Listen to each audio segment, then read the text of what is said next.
Good morning, madam. Good morning. I think we should start. Good morning, Indunil. We were waiting for the students.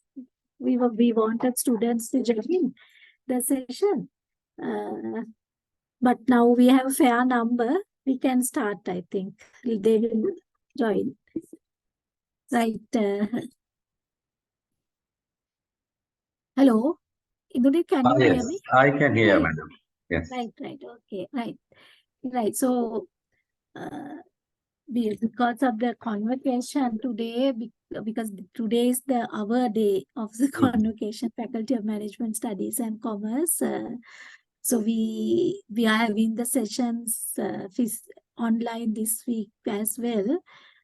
So now let me introduce to you the today's lecturer. As I said at the beginning of the session, we have two experts joining from the industry in this lecture series. So last week we had Dr.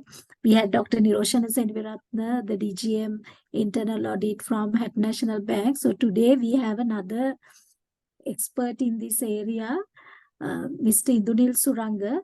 He is the general manager risk and control at Brandix. So I think all of you know Brandix very well, a leading apparel exporter in Sri Lanka. So Indunil is a proud product of Department of Accounting. He holds a Bachelor of Accounting Honours degree as well as a member of the Institute of Chartered Accountants of Sri Lanka as well as ACCA UK. So he has extensive experience in governance, risk and control in the Sri Lankan organizations. He specializes in this area and he is considered as an expert in this area even at the Institute of Chartered Accountants of Sri Lanka. Whenever there is a governance related issue, he will be the first person to invite to deal with such issues. So as I always emphasize, you must actively engage in these discussions because they bring wealth of experience into the class and they have hands-on experience. They know how these things are actually being operated in the various organizational settings. Therefore, take maximum advantage from these sessions by actively engaging the discussion. So today, Mr. Indunil Suranga will be discussing with you enterprise risk management. He will be joining a couple of other sessions. Indunil had been helping us right from the beginning of this master's degree program. So we are extremely grateful for him to support us in the successful conduct of this master's degree program ever since we introduced the program, that is in 2016. Right, so without taking much time, so let me invite Mr. Indunil Suranga to conduct today's session. Over to you, Indunil. Right. Thank you very much, Samantha, madam. You can hear me, right? Yeah, can hear. I can. Right, Yes. okay. Yes, we can hear you, sir. Right. Right. Sure. And Kalari, please record. my screen also you can see, right? Yes, can see. Right. Okay. So thank you very much, Samantha, madam, for the introduction. And I consider this as a great privilege to continue to be a part of this lecture panel with academic expertise as well as the industry experts, adding you a lot of value. And in particular, I would like to emphasize this session can be a very good eye-opener for you to see careers beyond accounting in the field of governance. Broadly, it's governance. Governance is a rapidly growing profession right now. And as we speak in the market, there are new emerging topics like ESG, which is coming to the corporate world. So there are a lot of job opportunities being created in the field of corporate governance, enterprise risk management, internal audit, ESG being a new addition to the whole governance spectrum. So therefore, this session will not only give you a good sound various practice framework, methodologies, and then confidence that these things can be applied. It's about being innovative, and then obviously it will help you to have a more integrated view of the syllabus, because risk is a part of governance. So that's why we have a bigger topic or a concept called risk governance. So risk, if you really look at risk governance, there are many elements that we can discuss under the topic of risk governance. So in that sense, this topic closely connects with the corporate governance. So I'm sure Professor Samanthi, Professor Atula, both Samanthi and Atula sir, they have done a great job in terms of giving you a very good theoretical underpinning and related topics in governance, the role of the board, everything. And in this session, you can see how we can connect them. So I just outlined this morning by carefully looking at the syllabus as well as the recent development, and kind of outline 8 areas of focus in this lecture. And what is more important, like Samanthi is emphasize, your engagement. In fact, I have a case, if it is a physical session, we can do a lot of interaction. Of course, we had last batch very good interactive sessions where groups came and presented the way they analyzed risk cases, etc. However, I'm sure today in this session also we can do that. So I have an exercise for you. Group exercise after going through up to point 5 or point 6, before we get into a little bit of combined assurance, I have a case for you to really apply and reflect, and I want all of you to look at that case individually, and then probably get into quick groups. We don't need to really go through the formal breakup rooms, etc. In the interest of time, I'll give you time to really reflect upon that case. More than a case study, it's about applying these learnings to any organization of your choice. And I want you to do a few exercises of identifying risk, analyzing them, and then we will get one or two to present how you analyze this particular scenario, right? So that's something that we are going to do interactively in this session. So as you see the outline, that most important thing for you is to know, and if you look at the first point, is that what you may not know about risk management. So right now, your perception of risk management may be changed after our introduction. And now many corporates in Sri Lanka and globally, they are aggressively looking into risk management. Now, the role of CRO is increasingly becoming very popular, right? So in that context, why board of directors, even in private companies, why they are keen on risk management? So what's the strategic value it can add at the boardroom, right? In terms of achieving companies' corporate objectives and strategies. So that's the interesting part to begin with. And then we will get into a lot of fundamentals in risk management, starting with the definition of risk. So knowing fundamental is the key. What's a risk? What is risk management? And what is ERM? And how it connects to corporate governance? And what are the frameworks? So those are like fundamentals. And we'll take a quick look at a case study from Amazon to apply these learning. And then we are getting to very interesting concepts like black swan, gray rhino. These things, how do we apply to recent calamities like COVID? And then we are talking about the Russia and Ukraine war, Sri Lanka crisis. So all of that, how can we analyze from risk landscape? And fourth is another hot topic. I'm sure in future, I saw there is a session outlined that Samanthi is going to talk about the new trends in ESG, but I am just spending little time to see how this whole climate risk and opportunity connects to the ERM framework, which is really a hot topic now. ERM and ESG integration. As you know, Institute of Chartered Accountants of Sri Lanka, they have adopted, and very soon it's going to be officially announced, the effective dates for listed company, other companies, all of that.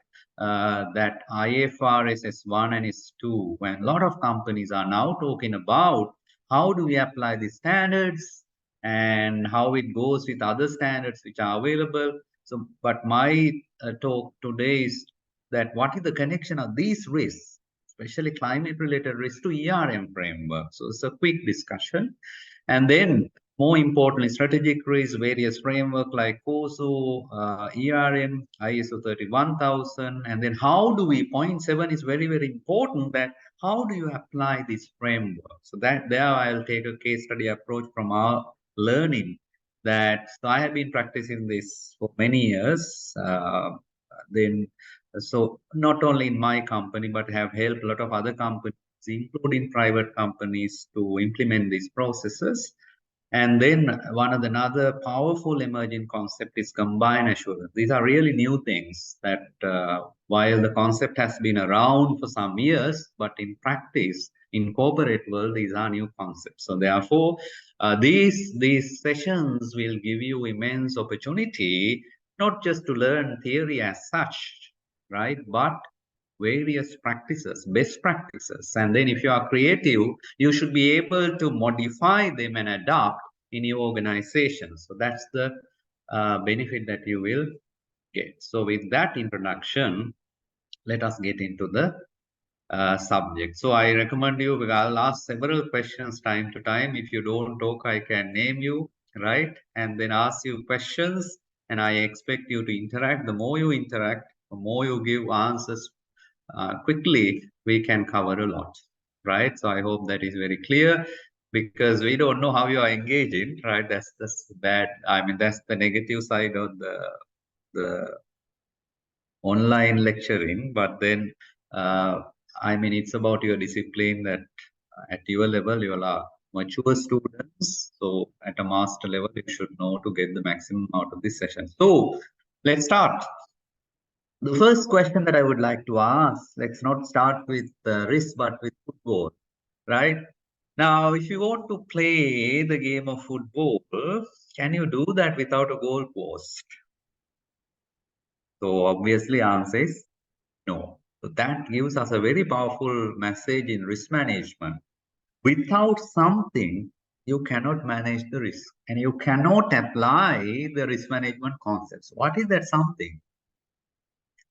And anybody now itself you can interact. Huh? So use the chat and start talking. So I'm asking that without one thing, risk management is not possible. So I'm giving you the analogy. If it is football, that's a game, right? There are players, there are dynamics. You have to look at how they interact, and then they use various techniques to achieve the success. But that whole game you cannot play without one thing, no, one key thing. So the goal post is very important. Now, risk management, what is that? What is that one thing that really matters when you talk about risk? Without that, you can't talk about risk management. So I need answers. Anyone? Is it So the uncertainty? Okay. Uncertainty. Uncertainty. Yeah, that's yes. Uncertainty and the dynamic changes in the environment, basically. So then because of that, we can't predict. So then the risk comes into play, and then through that, the risk management. Okay, Tarshini, so thank you for the effort, right? You also brought an important aspect. But if you are asked to do risk analysis for an organization, the first thing, if I am a consultant, if I have been asked to guide the management, let us do a risk analysis for this company, I would ask, can I see this? What is that? So I will need that to talk about risk. Some say return, some say. What you explain, uncertainty, environment, all that matters, right? But before that, internally, yes. Can you add that? Sir, if you don't mind, could you please repeat the question again? Yeah, so my question is now risk management. Now, like I saw, you can't play football without a goal post. Risk management, there is one thing fundamental we need to look at before identifying risks, if I put that question more specifically, right? So risk management revolves around this. So the purpose of risk management is to achieve this. So without that, you can't really apply the risk management concepts. So what is that important thing? The organizational goals. Very good. Right. It's very good. So that's a very important answer. So that is really important if I expand on it. Now, that's why I said even a life to that point, if you apply this to life, it's extremely important to figure out the bigger purpose why we are living. If you go beyond the goals, see a mission statement of a company says the reason why they fundamentally exist, right? So there is a purpose, and most companies embed the ethics, value, some of the strategic objectives in the purpose statement itself. I'll show you in a little while some global organization, how they articulate this, and that set the scope for the risk management. So similarly, everything now, why you have chosen to do a master, why you have chosen to do job, and why you are living in certain manner which is different from the rest, is that you have a purpose in life and you are working towards that. So that purpose is very, very important, because if you significantly deviate from your purpose and do something which is unacceptable, that creates one of the bigger risks. That is actually reputational risk, right? So we'll talk about more about reputational risk later, but the purpose, the goal, objective, strategies, these provide context for risk management. So life without a goal is like playing football without a goal post. So similarly, if you are not clear about the purpose of the company, right, then I said behind the purpose, the values also comes, right? So the purpose, the specific strategic objectives, and then if you look at the whole, the budget process of a company or long range plan, the annual goal, strategic goal, all that provides the context for risk management. Why? Because the purpose of risk management simply is to increase the chance of achieving the objectives, reaching or living up to the purpose. That is the beauty of risk management, and that is why the directors, right, now companies are now increasingly looking at risk management. Now I said something you may not know about risk management. I want to ask you, in your personal life, are you taking risks, right? And those who have changed the job many times and got exposure to different fields in an organization, after some years we see them as a CEO perhaps, right? So now sometimes some people don't want to change. They want to stay. That is fine. You want to be a specialist in your field. There's nothing wrong about it. But you know, sometimes success is all about taking risks. So I'll take few case studies to show you this statement. Now, what you see now on the screen are some of the thoughts from a risk management book. Nicholas Taleb, the professor who introduced the concept of black swan. We will talk about it. What he says that first we need to learn, right, taking risks before managing, because if you don't take risks, what will happen? How can you be very successful? Now that is where the fundamental concept in finance management that you have obviously learned that, but you need to really reflect upon it. No risk, no return. So the first thing is to learn how to take risks, because we cannot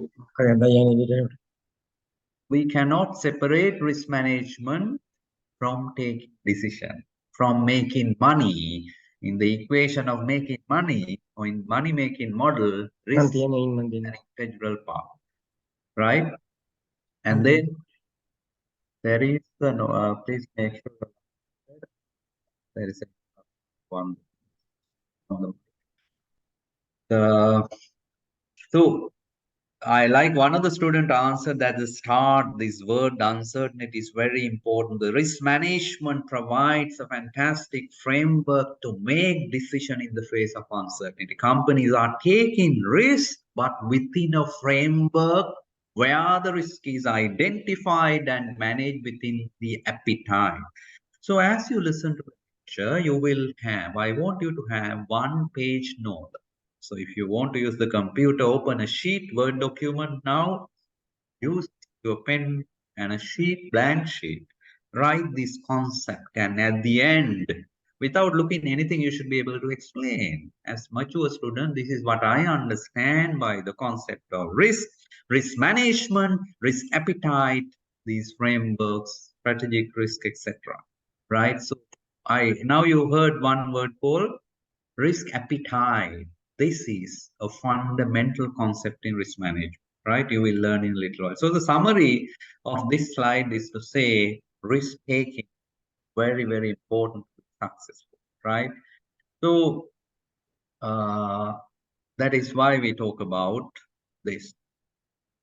And like I already said, risk management reduce uncertainty and increase predictability of achieving objectives, right? So now, again, I need your input. Now, in that context, what is a risk? Please give a try. Use the chat or talk that in one word, if you want to say this is a risk, one word, what would be that word? And you can expand on it by adding another 2 words, right? So 3 words to describe a risk. Yeah. Who wants to give a try? Give a go. Risk is the uncertainty of the result, future result. Uncertainty of the results. Okay. So any other answers? Risk. Deviation from the desired goal. Okay, that's interesting. Deviation from the desired goal. I hear another answer. It's a challenge. The possibility of something bad happening. You see, there are different answers. The threat, it's great to see these different perspectives, right? Some describe risk as a threat, bad thing happening, right? Now, when we say that risk, we have to encourage taking risk. Is it about bad thing happening? Right?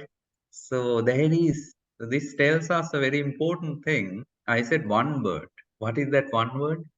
And now we learn the core of risk management is to make sure that we achieve our objectives, some level of assurance that we achieve our objective. Then the key word, I said one word. So the one word would be uncertainty. So that uncertainty, remember, cannot be only negative. There are a lot of positive uncertainty. Now, in the phase of, now we talk about the war, Russia and Ukraine. Do you know the opportunities it creates for some businesses, right? Obviously, it is not a good thing to happen.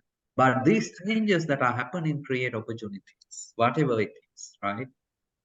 So therefore, it's very important to know that this definition talks about, this is from ISO 31000 standard, effect of uncertainty on object. Now you can see the word objectives, and it's about uncertainty that can be positive and negative as well as negative. Right? Now, if this is the risk, remember this is fundamental, right? There are a lot of cases to come during the next 15 minutes. Now, if this is the risk, now, okay, can you give me a quick example now in Sri Lanka, in your organization that you are working, some of the uncertainty that can be positive or negative, can you use the chat and give me some example of risk? Although that may not be a complete answer, because why I say that, there is a way of explaining a risk statement. So what are the uncertainties which are very relevant to current financial year in Sri Lanka, those businesses operating in this part of the world? Exchange rate and the Sorry? exchange rate Exchange rate, okay. So and the positive, inflation. yeah. Inflation. And exchange rate, interest rate risk, okay. These are more financial, inflation, okay. So these are more economic risks that you are talking, right?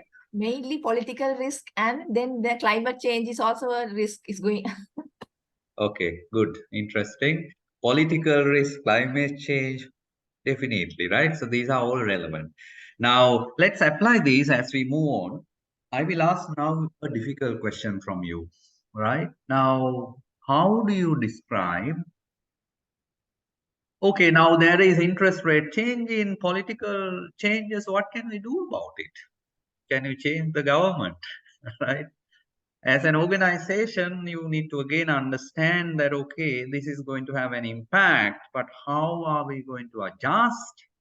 And to what level we need to accept the risk? And that is where the concept of risk appetite also very relevant.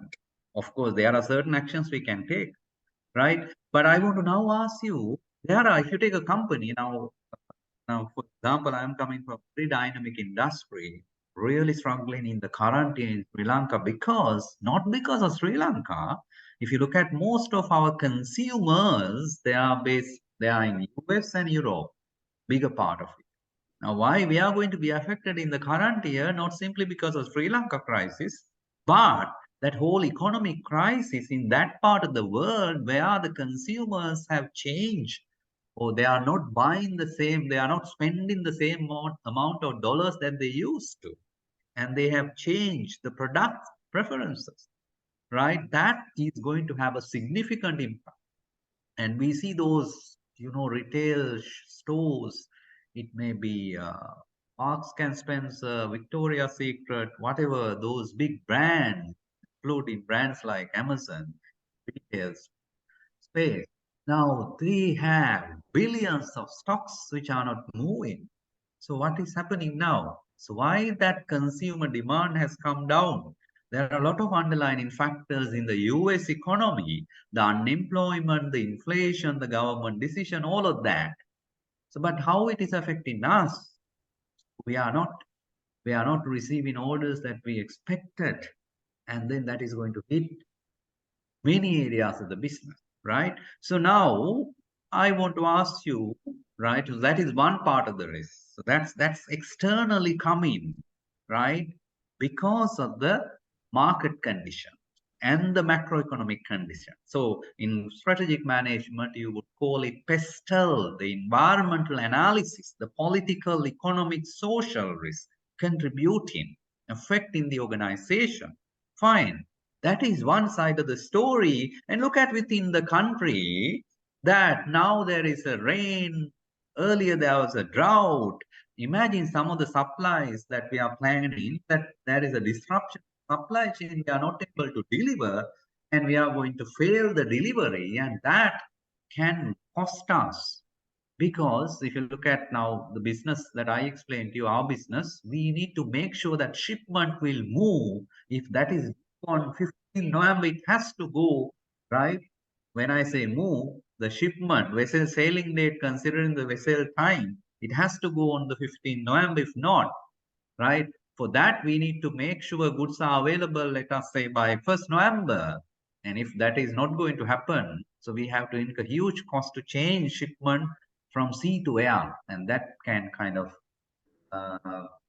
destroy the profit of that order, right? Now, see, what is that risk? That is more of operational risk.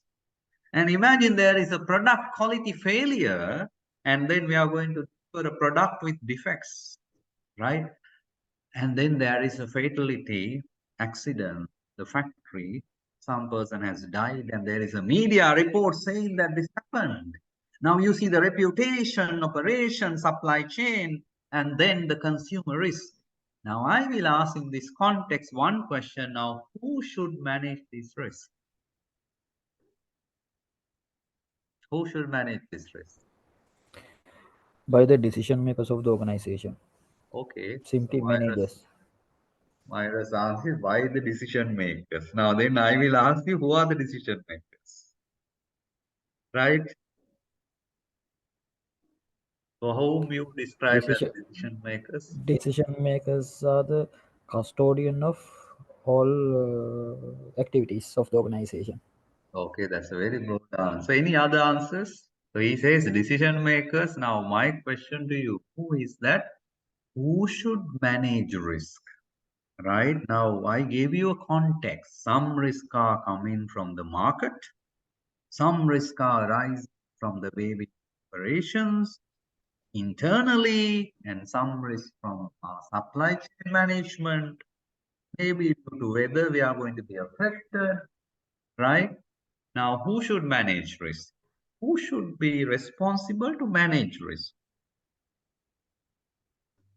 So please use the chat and I won't answer for this.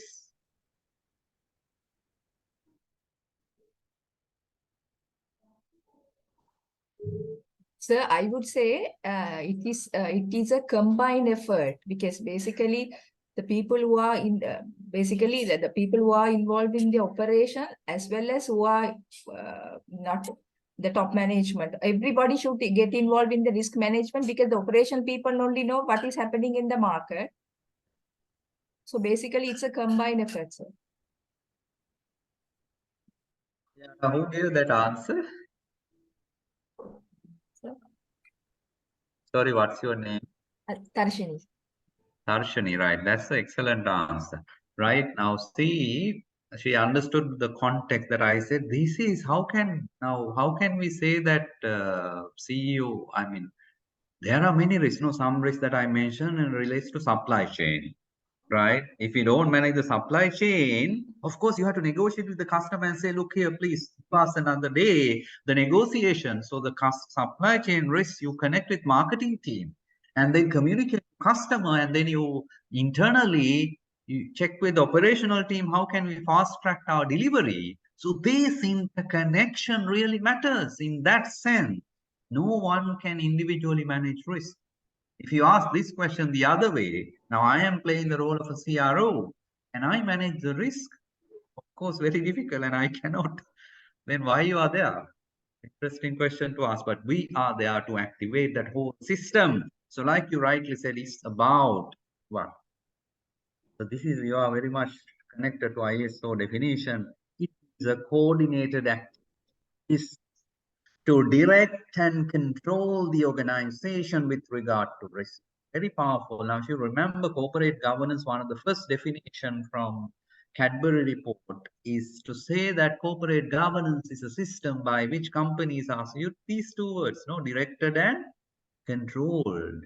Right now, similarly here, you need to coordinate with different people, different functions, department within the organization and direct. Look here, as a supply chain, you need to ensure that you will receive the goods, right, this day. And manufacturing has to ensure you complete it, you follow the internal quality process, and then customer team should liaise with customer and should maintain a good CRI, customer relationship.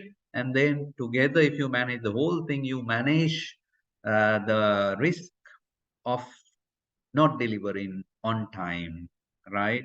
And not delivering quality products, right?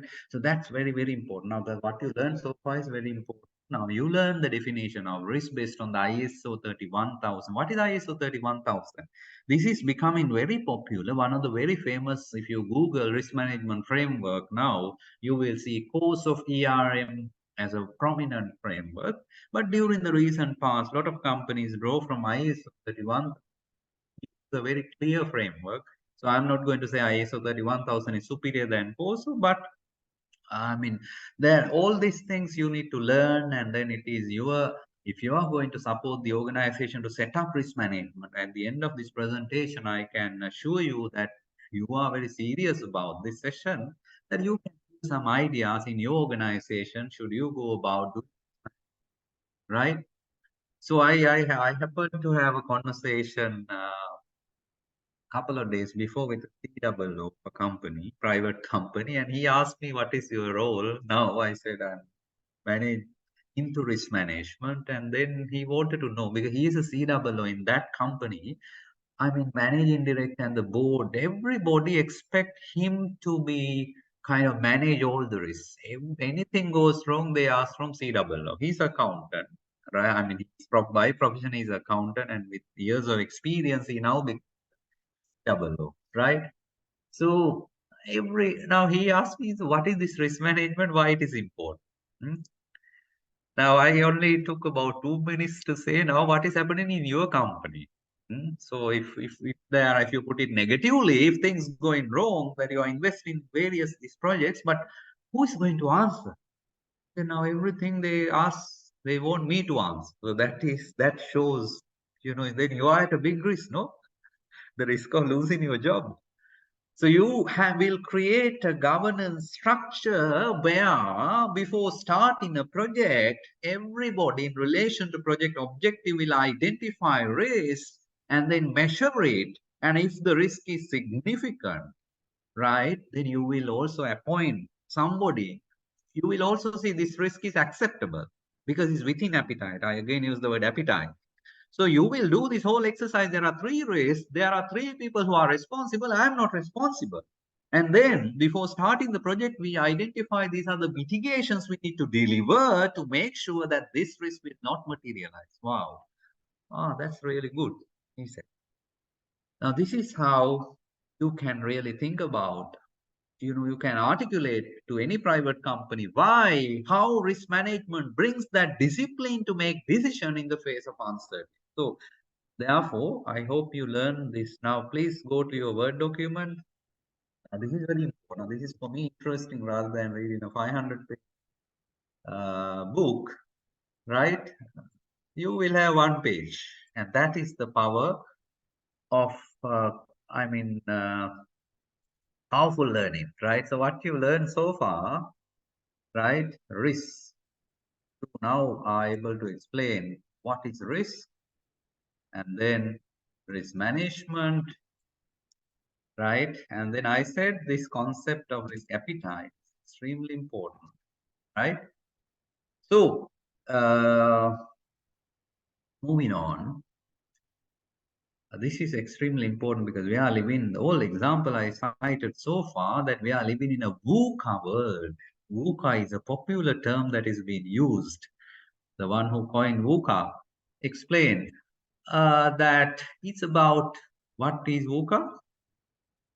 We are living in a volatile world. We don't know what's going to happen, right? Things are changing rapidly, and then not very clear. The uncertainty is a popular word in risk management, and it's very complex and ambiguous, right? Even if you look at the, say, Sri Lanka economic, how it will evolve now, IMF is deliberating, whether to or when to, right? So these questions, the VUCA is definitely part of it. Now, in that context, if you look at local organizations who are not really seeing a very clear picture of the economy for next 10 years, let's say the country's political climate, now they are really facing what this word uncertainty. So remember, risk management is one of the best framework available for decision making in the face of uncertainty. One of the best framework, decision making in the face of uncertainty, right? Especially in strategy context, it's extremely important. I'll cover separately the role of strategy and apply manage strategy. What is the connection between risk strategy and the business strategy? Here it says once the strategy is set or chosen, that ERM use framework, right? Make sure that organization attune, adjusted to risk that can impact the strategy. So those strategic risks are very important because that can in the organization. I'll explain to you with case studies in a little while.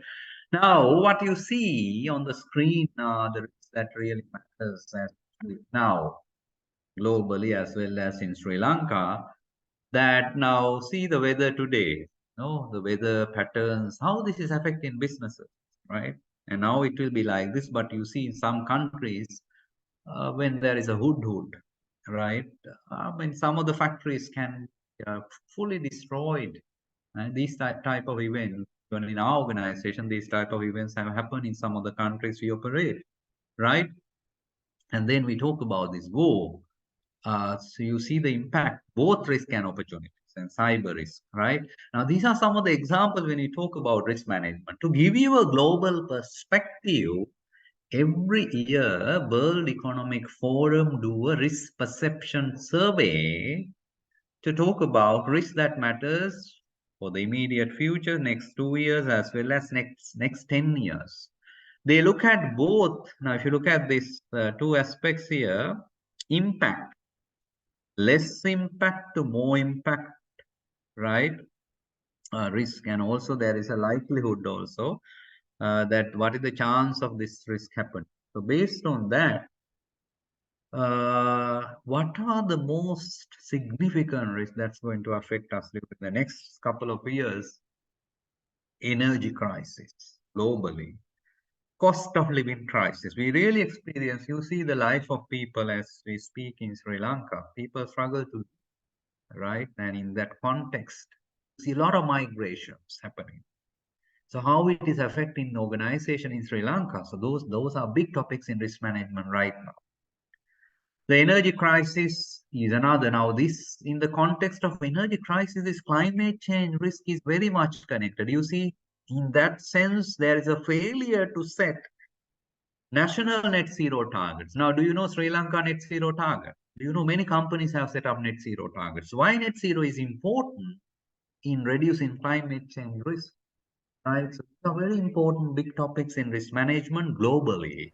And you see Sri Lanka, how some of the government institutions were attacked by cyber terrorists in very recent cases. And now there is a development about new lot of legislation in this space, right? The food crisis, inflation, now these risks, we can clearly see how relevant they are to Sri Lanka as well. And these are global risks.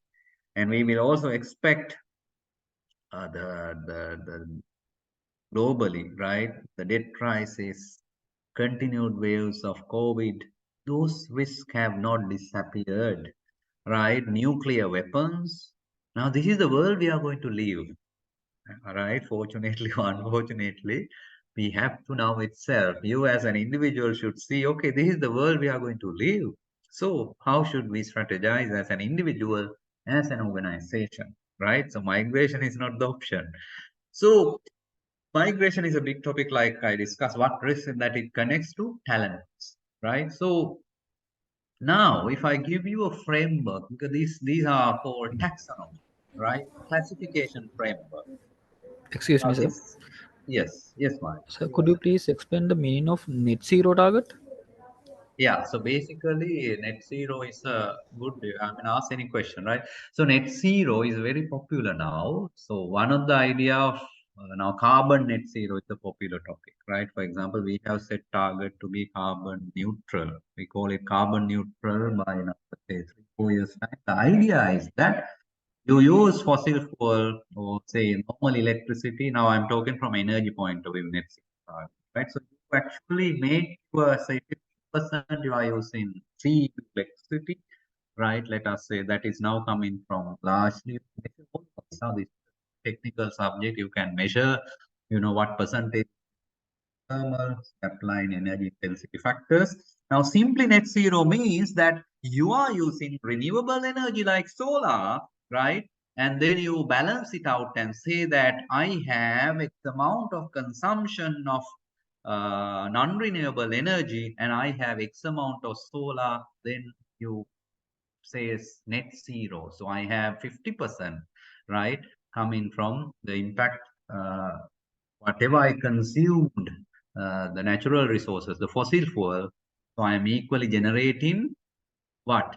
Renewable energy to that amount. Therefore, my exposure is zero. Did you understand? And there are a lot of development in this field. I'm sure Samanthi will talk about it.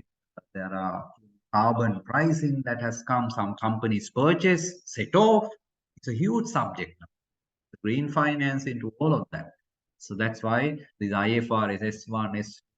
So, but I will talk few things about how this connects to risk management. So I hope I answered your question.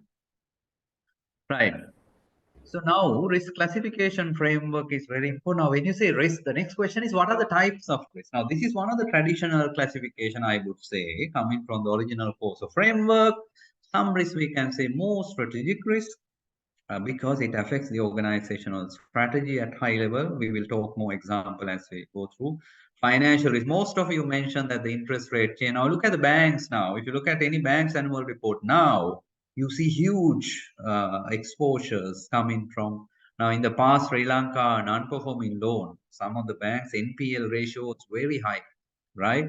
Because they have a loan default. So those are credit risks, right? So in a bank risk classification for a bank, one of the categories credit, right? So now even in any other organization, what you spoke about, exchange rate, interest rate, all of these are financial risk. And in my example, I told you that goods are not coming on time, we are unable to deliver on time, our systems are failing. These are called operational risk. So as a definition, again, this definition is a payment definition coming from the banking, but it is widely used in other industries as well. Operational risk is the loss coming from inadequate or failed people process system. So in a company, let us say your ERP system fail and you are unable to generate purchase orders and you can't order goods, that's a failure. Now there are some airlines that there is a flight delay causing due to internal issue. But that flight delay can cost heavily, right? So people process system failure. And then one of the big risks, I mean, it's always relevant, is compliance. Because now we spoke about ESG. If you look at globally, do you know the amount of penalties, millions of money some companies are paying, right? Or the legal cases, litigation cases against the climate change related disclosures. That is significantly growing because those countries, this is regulated. There are many regulations on the net zero targets, right? And then climate change related disclosures. This popular name of greenwashing to all of that. Now that is on the ESG space. Now look at Sri Lanka right now. Some of the regulation which are coming now, Bribery and Corruption Act, which is going to come, right? And whether these acts will do a change or not is a different story, but these regulations can affect the organization. Data Privacy Act is on the very soon it will come, right? Then cybersecurity related things, and very recently, do you know Colombo Stock Exchange from October onwards, the new corporate governance rules will apply. This regulatory environment is changing, and if companies are unable to comply, that becomes a problem. Now, I spoke about ESG, right? Now, this is extremely important. Just be aware for your knowledge, and when these sessions are discussed later in your syllabus, climate change. This is very important from risk perspective. Climate change risk, there is a very popular framework called TCFD guideline. Please make a note. It's called Task Force for Climate Change.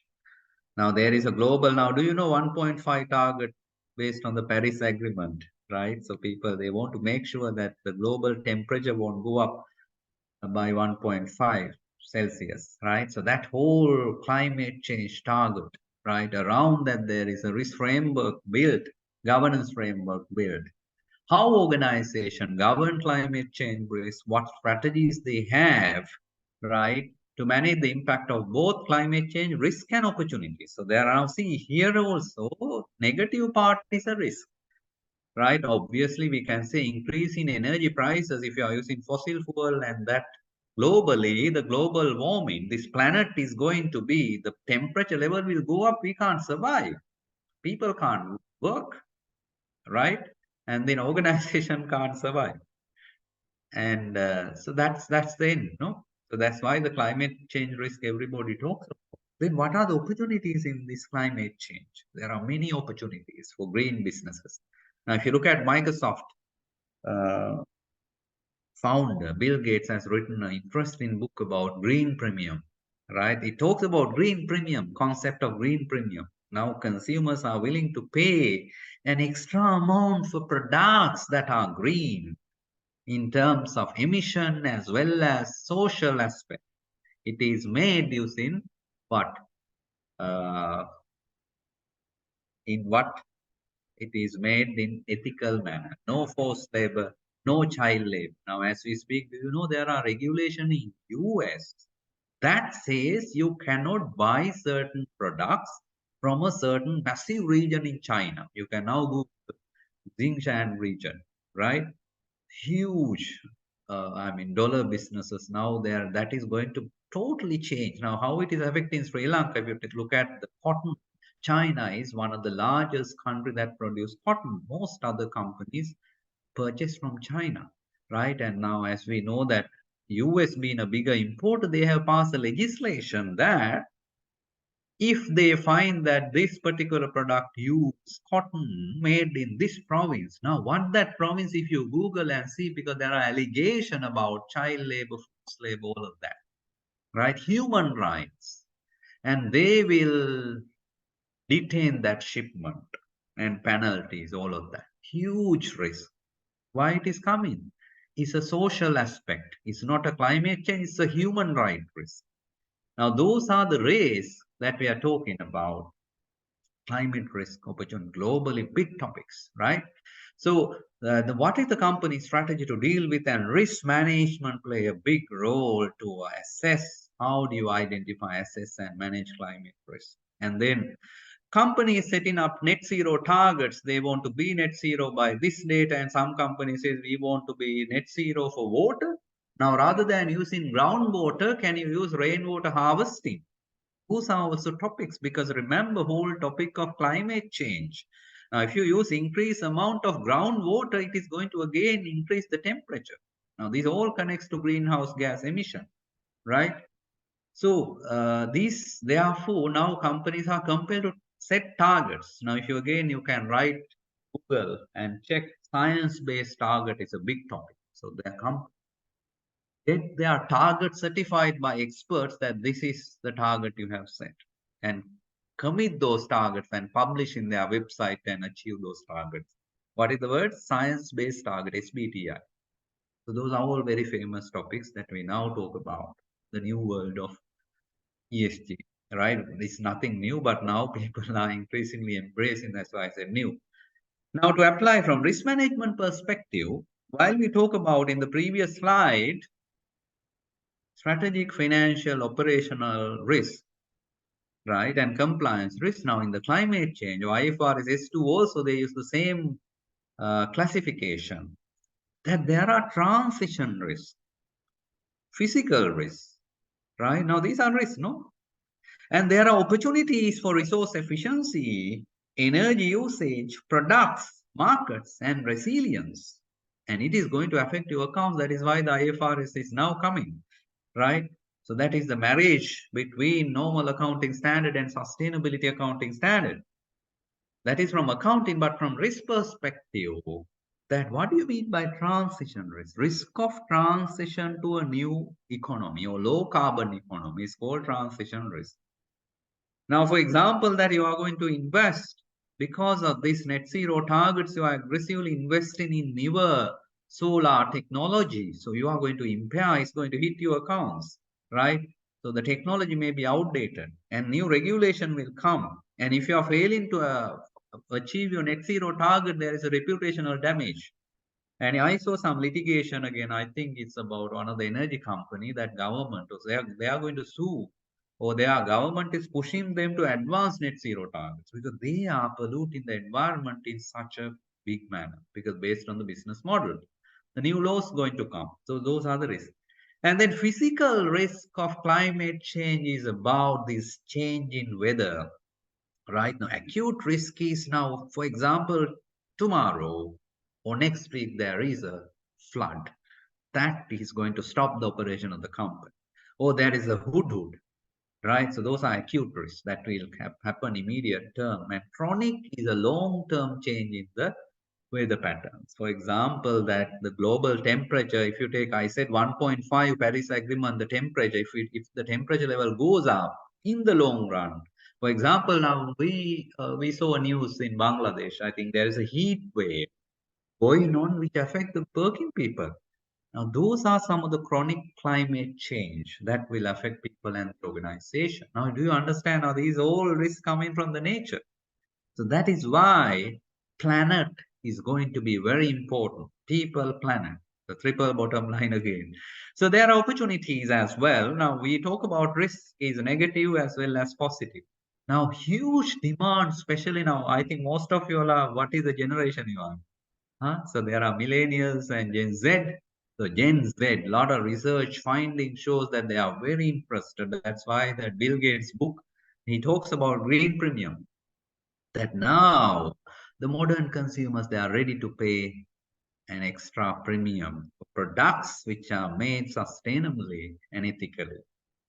And this is really affecting accounts. That's why the standards are going to connect. So this is a new perspective. And remember, this is very important. How do you apply? If I ask this question now, please write. Right now, I will put that in the, another big learning there for you is that how climate change risk can be managed using the how can be managed and integrated to the overall governance framework of the organization. Now see this question, right? How do you answer this question? Now, one thing I said, how climate change risk be managed, no? So now you know that there are, even I explained you type of climate change risk. And of course, you can give some answers.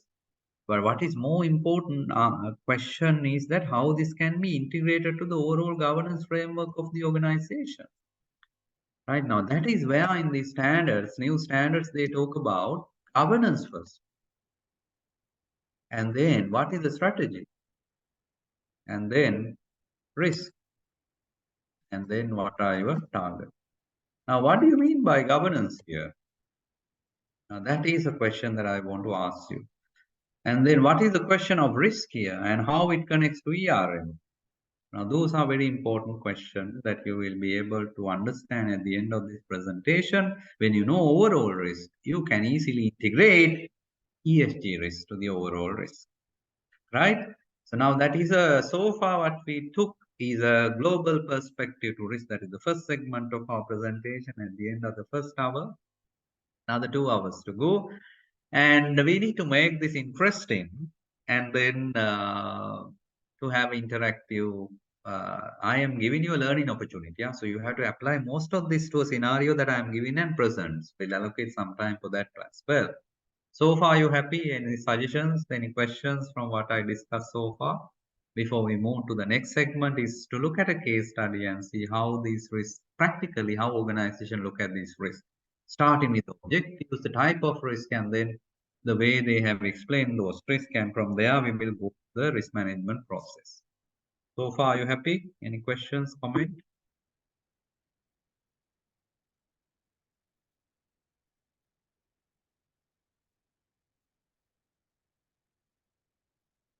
Are you there? You are there, no? So take a pause. Yes, sir. Right. Take a break of 1 minute just to concentrate. I'll give a break of 10 minutes later. This is a 1 minute break, which is very powerful. Huh? During that 1 minute, what you should do now? Take few deep breath. That's going to make you very powerful, right? And concentrate for a minute. And close down all the, don't take any objectives externally. Meaning that no, nothing will disturb you, the noise, whatever.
Right.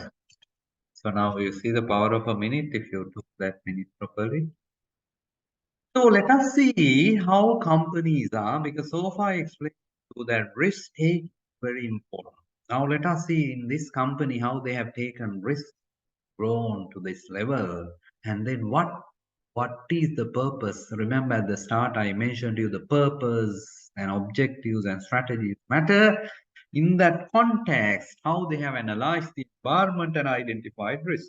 So to begin with, the purpose matters. So they say their strategic purpose to strive. They strive to offer our customers the lowest possible price, the best selection, and utmost convenience. Now the business model revolves around this.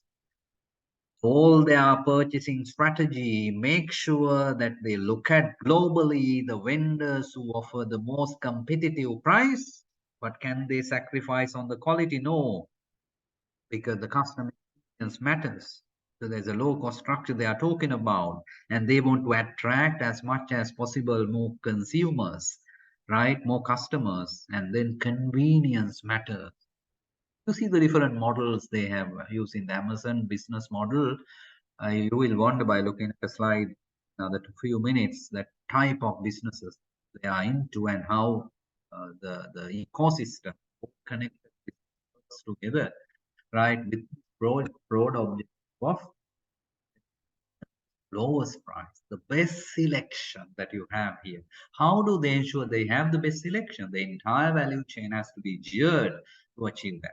The moment you set this purpose, the risk management has to revolve around it. Any risk that will affect the customer convenience, the prices, selection can be very significant, right? See, this is the ecosystem, right? Whole system, they have B2B, right? Look at the private customer. Originally started as a book company and how they expanded into different businesses. And today, one of the largest segments, Amazon, both companies are saying we are going to cloud, right? And then there one other important concept in terms of taking care of the customer is that Amazon Prime, way they look at prime customer. And they got into different businesses like Amazon Fire Phone, TV, Alexa, all of this using the AI, right? In addition to being a platform for selling products, they went into apparel and all other different businesses, right? And now see the way they started the business is amazing Amazon, right? So the founder says, Jeff Bezos, right? This originally it was just an idea, even without a name. He was thinking that what internet means. Finally, it ended up being a business of 1.7 trillion, and today it may be more. This data may be value may not be up to date. But interestingly, it was started by the founder from parents' saving, personal savings, right? In 94. And then 97, raising, going to the public again, taking it to the public, and originally it was a company, and taking toys and going to apparel. And then after 23 onwards, the web service became a very popular business. Amazon Prime was born, and this innovative device of needle, which disrupted the traditional hard copies of books, right? And acquisition strategies started. And today, then physical, even they started physical, Amazon Go.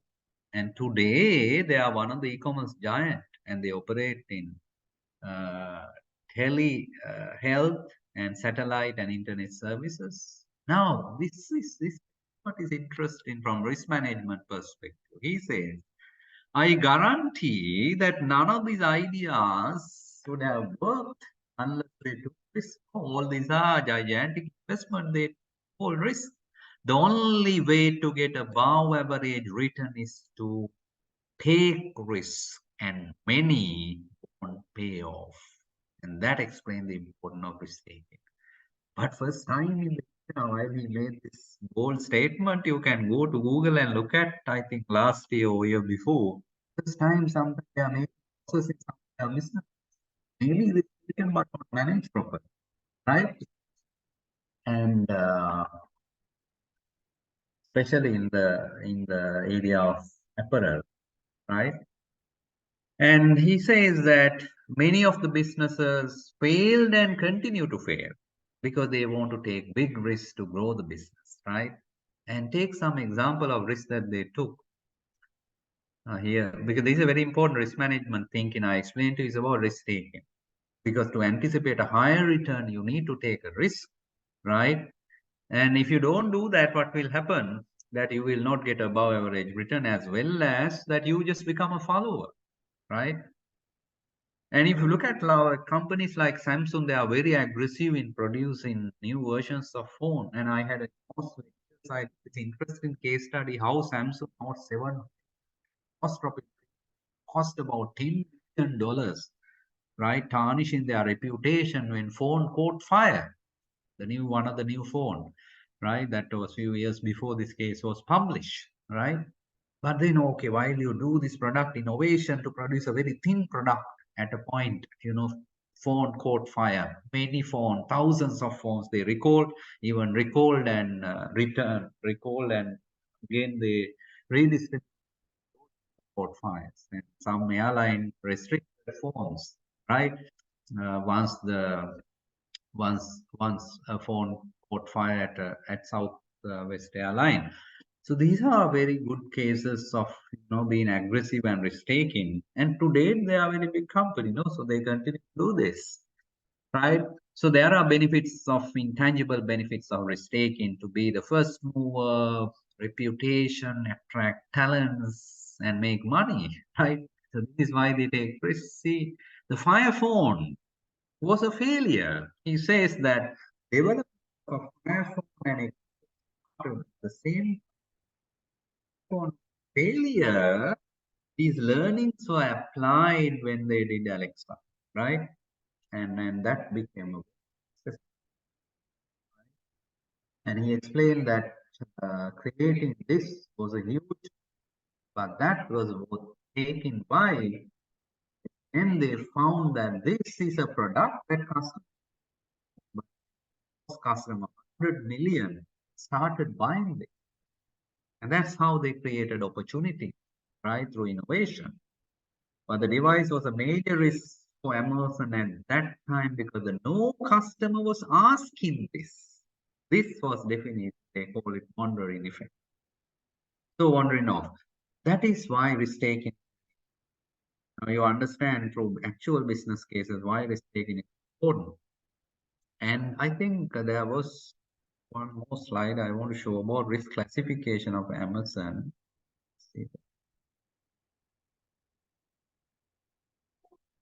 No, I have missed that slide. So there was, even now you can Google actually and see the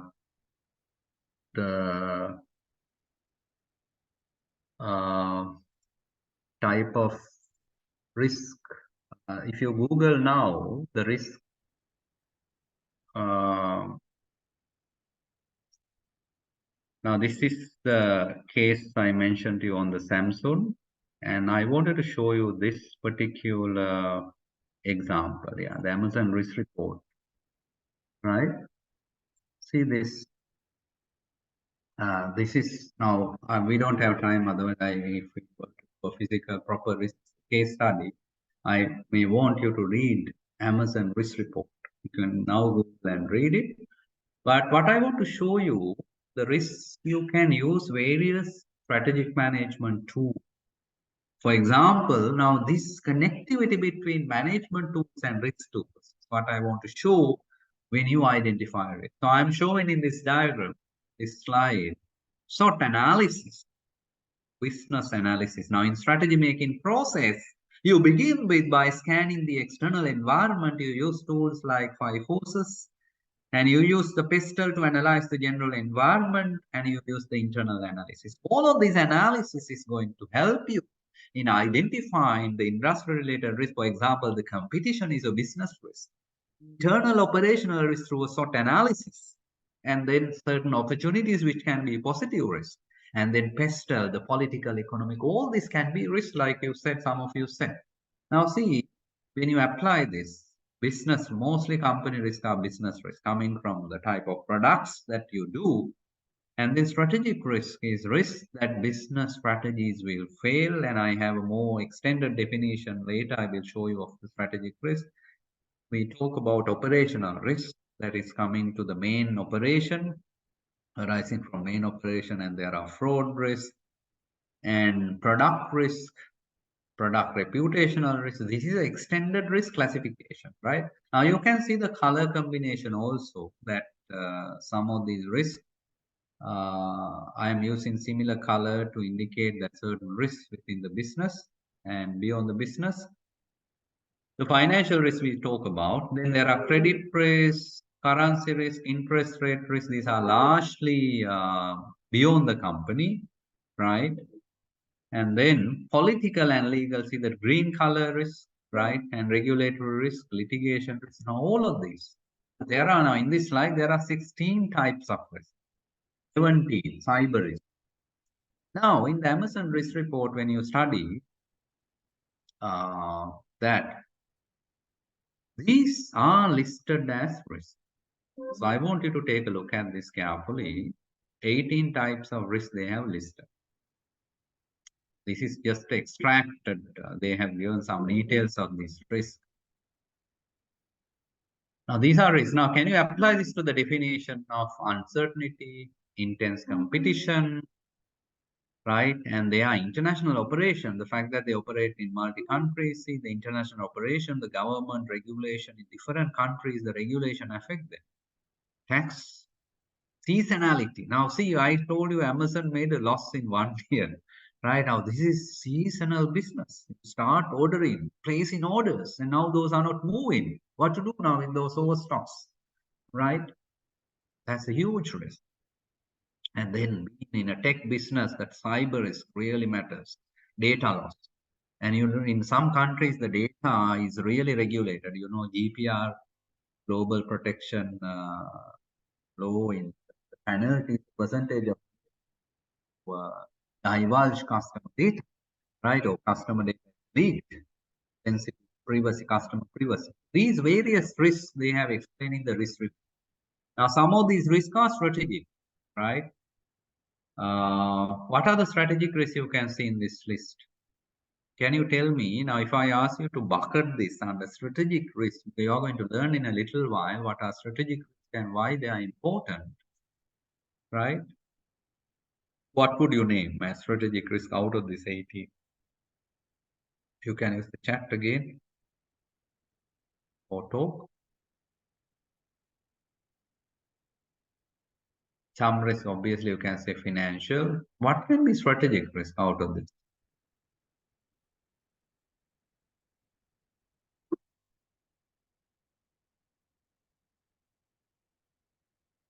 Anyone? So the second one, our expansion into new product service and Yeah, very good. Very good. So the second one, expand into new product. So by nature, it involves a strategic risk. So you will see a definition of strategic risk, why it is strategic. How about number 6? Right, the various alliances they form, working with partners. There may be more strategic risk in this list. So I will add this also to the presentation deck. This from another presentation I missed. Right? Now we are getting to another interesting topic, right? Black Swan. Oh, so what is a Black Swan event? Now, first of all, have you seen Black Swan? The Black Swan. Anyone? Is it true that the Black Swan is available? Have you heard Black Swan, any one of you? Have you heard the term Black Swan? Black swans are available. That bird is available. Available? Yes, yes, I have seen. Okay. Isn't that rare occurrence? I don't know it's rare, but those birds are available in I can remember the place in Sri Lanka. It's available.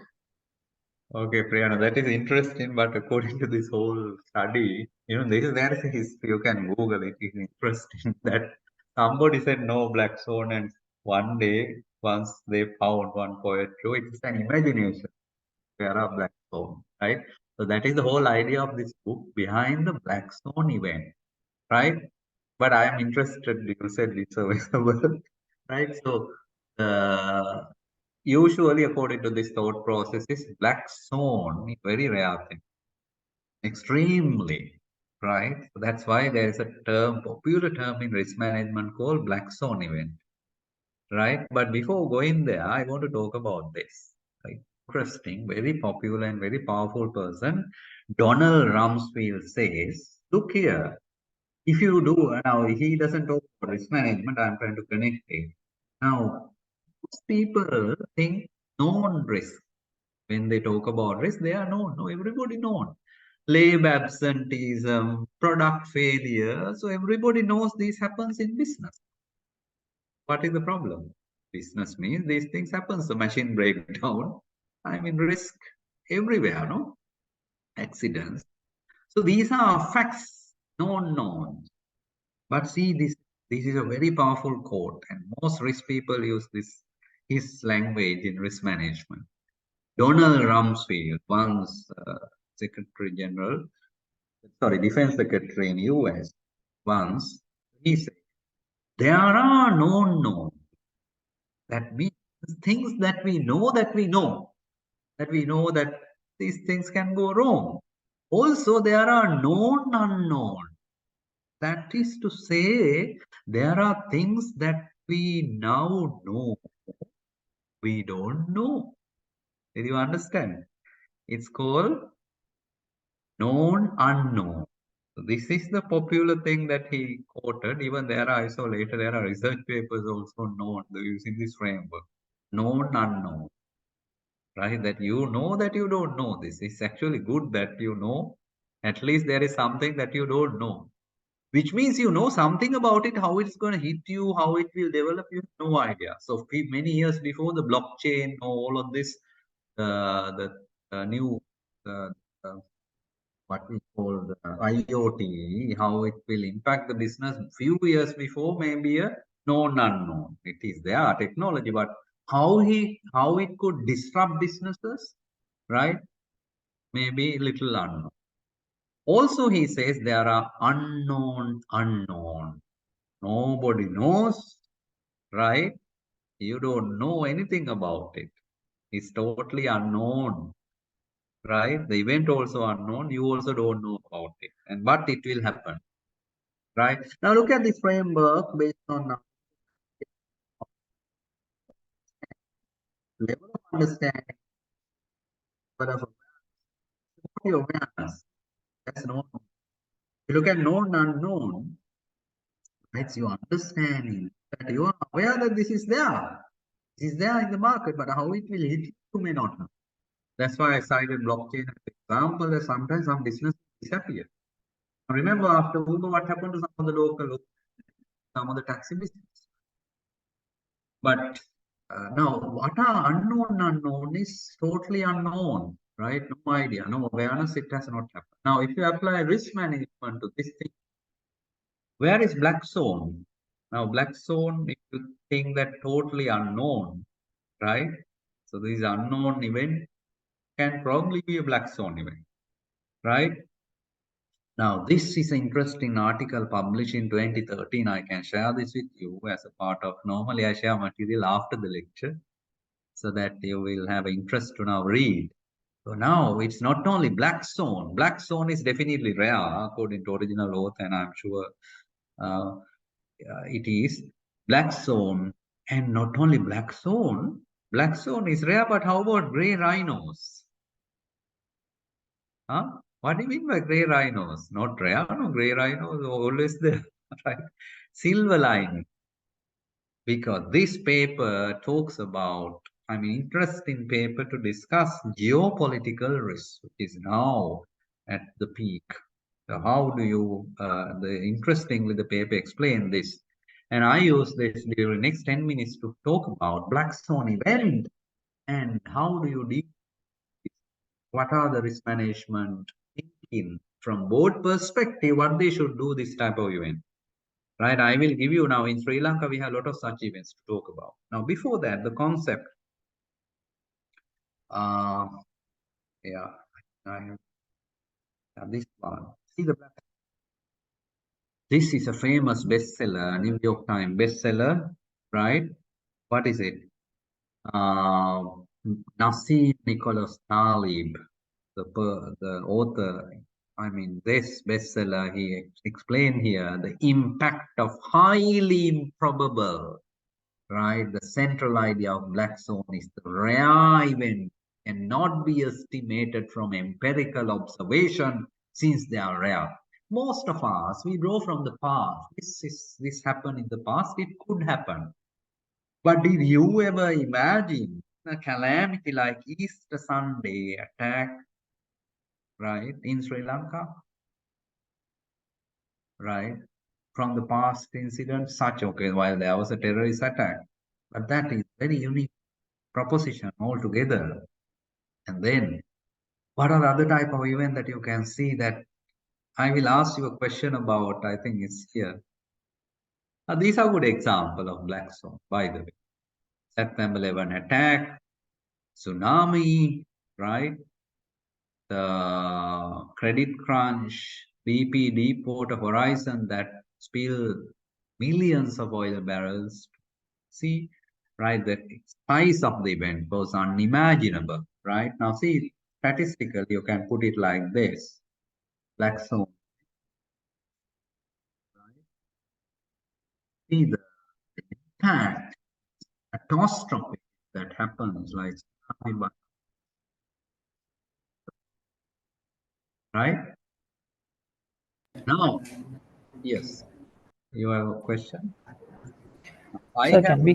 Yes, can we go ahead. consider the September 11 attack as a black swan? Because that attack is a very systematic and very planned attack by some of terrorism organization. So that is known by that party. So can we consider that September 11 attack as black swan? Yeah, good question. Questions are always very good. Challenging is also very good. Now, what you said is, sorry, what's your name? Mayura. Myra. So, Myra, now what you explained, the fact that this was well organized. What are your other reason to say it's not a black swan? That's one argument. This is organized by the terrorist team. So the terrorist team is know about this attack. Correct, correct. So that is one. That's the main reason you are saying, no, that was well organized. And is that your argument to say it may not be a black swan event? Yes, yes, sir. Yeah. Now, okay, while obviously, right now that even that you can say Sri Lanka Easter Sunday attack also well organized, right? I'm without that level of organization, they can't do that, isn't that? But the question is whether it's a different story, whether people are aware or not. But the attack definitely organized. But the question, if you look at black swan as a concept, if you look at from others' perspective, now if you are working for a company or wherever, that if you ever imagine this sort of event to happen in this level of magnitude, a disaster, size of the disaster, even to tsunami that matter. So that type of an event with extreme impact, not from the perspective of who did it, Myra, but from a rest of the world. And you are a risk manager, you are running a company in US, this type of event will happen this year. Highly, not only this year, in times to come, 1 or 2 years, not in there, it's radar altogether, right? So it's not in your radar, you are not thinking this type of a thing will happen. Now we can also ask Sri Lanka economic crisis, no? Right? That's an interesting question to ask. That was it known, right? So interesting debate. So I hope you understood the context. The black one student has sent image of a black swan, Priyanka Pereira. This is in Sri Lanka, right? Yes, it's in Sri Lanka. I can remember very well the black swans were there, but the memory I had in mind is the bird is more blacker than the bird in this picture.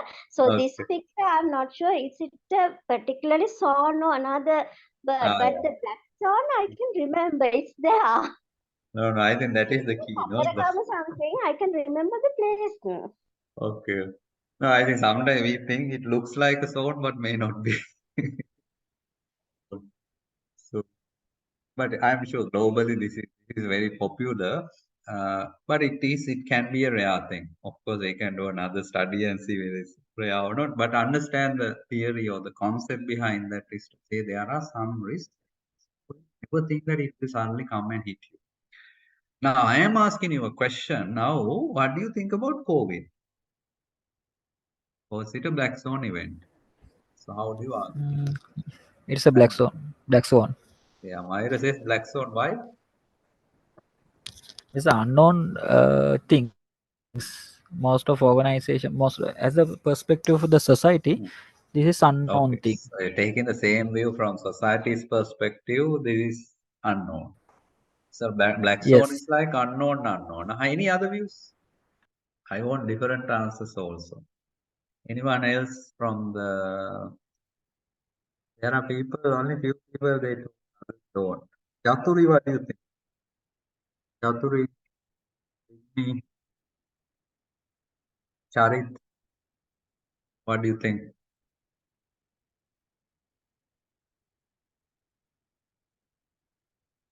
Others, you have to guess now. Now, see, this is where you apply. You are thinking. You are relating this concept to real life case. And I will ask you another question. How about this Russia and Ukraine, right? These are huge geopolitical risks that can impact. So please, quickly, if you take time, you will miss some learning. Yeah, so you can use the chat also or talk, right? Unpredictable impact by tsunami. No, I want to know whether it's a black swan or not. Yes or no. You can say yes or no. Yes. Others, Nisam Salah says yes. We can do a quick poll, no, and see what percentage is black.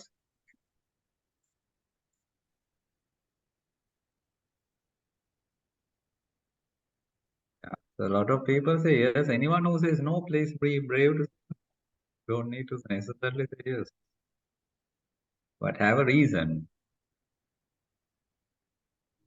Tarang Dilakshi all says yes. Right. Anyone who says no, please talk or isn't. Only China, yes. Other country, no. Only China, yes. So pandemic situations are not black swans, but you Hmm. ask the question whether COVID is a black swan. Yes, COVID is a black swan, but the pandemic situations are If not I black if swan. I coin it differently, was the pandemic predictable? Your answer is yes or no? Pandemics are predictable. Yeah, good. Of course, that's why I want challenging answer. See this explanation, right? Now he has published a book in 2007, and these observations were made by the same author. As we travel more on this planet, epidemics will be more acute. We will have a germ population dominated by few number, and successful killer will spread vastly more effectively, right? Beside the pandemic was wholly predictable, right? That a lot of business leaders, and others predicted it's a white swan. If ever was, there was one. Lot of warnings were issued about this, that you have to kill it in the egg, right? But government at that time didn't want to spend pennies, but now they are going to spend trillions. So the argument is that this was known, and this type of a thing can possibly happen. It has to be in your radar. Now, of course, countries, companies consider it, right? Look at some of the Sri Lankan companies' responses. Some companies who knew this earlier from their supply chain perspective, they started, stocking, significantly investing in their working capital, strengthening BCP, all of that, right? But it's very unpredictable thing that suddenly the amount, while the risk was developing, we can't say it's totally unknown. There are a lot of indicators that it was available. That's why we can call it. Now, see, this is interesting. Another author says it's a gray. This is where the concept of gray rhino comes. They say another metaphor. Metaphor is a kind of a analogy, right? Example that we relate. Another metaphor for the crisis is a gray rhino, which refers to a highly probable but neglected threat that have an enormous impact. Now, see, these highly probable events are gray rhinos. So we call it elephant in the room, but you are not aware, right? It was coined by Michael Booker, policy analyst, who says that this was visible coming right at you with potential impact, but people did not pay much attention. Much risk. Don't talk about small things like absentees, product. So we need to really look at this type of right. So the whole idea in the book is that there are some risk probabilities very low, but it happens disaster, and that has to be part of. I'll show you when we do a risk heat map, how do you show this type of event. And now this is the summary of that article, right? Now, how do we, now I need your answer, right? Now, therefore, I'm writing this, our learning page. How do we manage? How can we respond to event, black swan event, black swan type of event in risk management? Can you give the answer to this question? Or what in risk management, how do we identify this type of thing?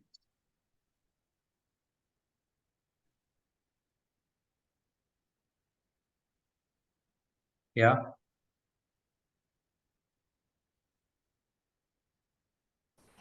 First of all, we have to analyze what kind of risks that we are going to face in future. Okay. Based on the type of the risks, decision makers can arrange their resources how to face that kind of risks. Yeah, you use the word we have to analyze, right? Yes, first of all, we have to analyze what kind of risks that we are going to face in future. Yeah. Yeah. Okay. That there is a very important concept of the techniques in management for such analysis. It's not only risk management. Sorry. It is there in it is there in normal financial, even financial management, right? What does it mean? There is a techniques for this. Can anybody guess that? Now you said analyze. What is that analysis? Because you are not sure whether it will happen or not. Information not there. So how do you really do and prepare for that? Sensitivity analysis. Sorry, what if analysis, basically sensitivity. Okay, very good. Right. So scenario planning, scenario analysis. Right.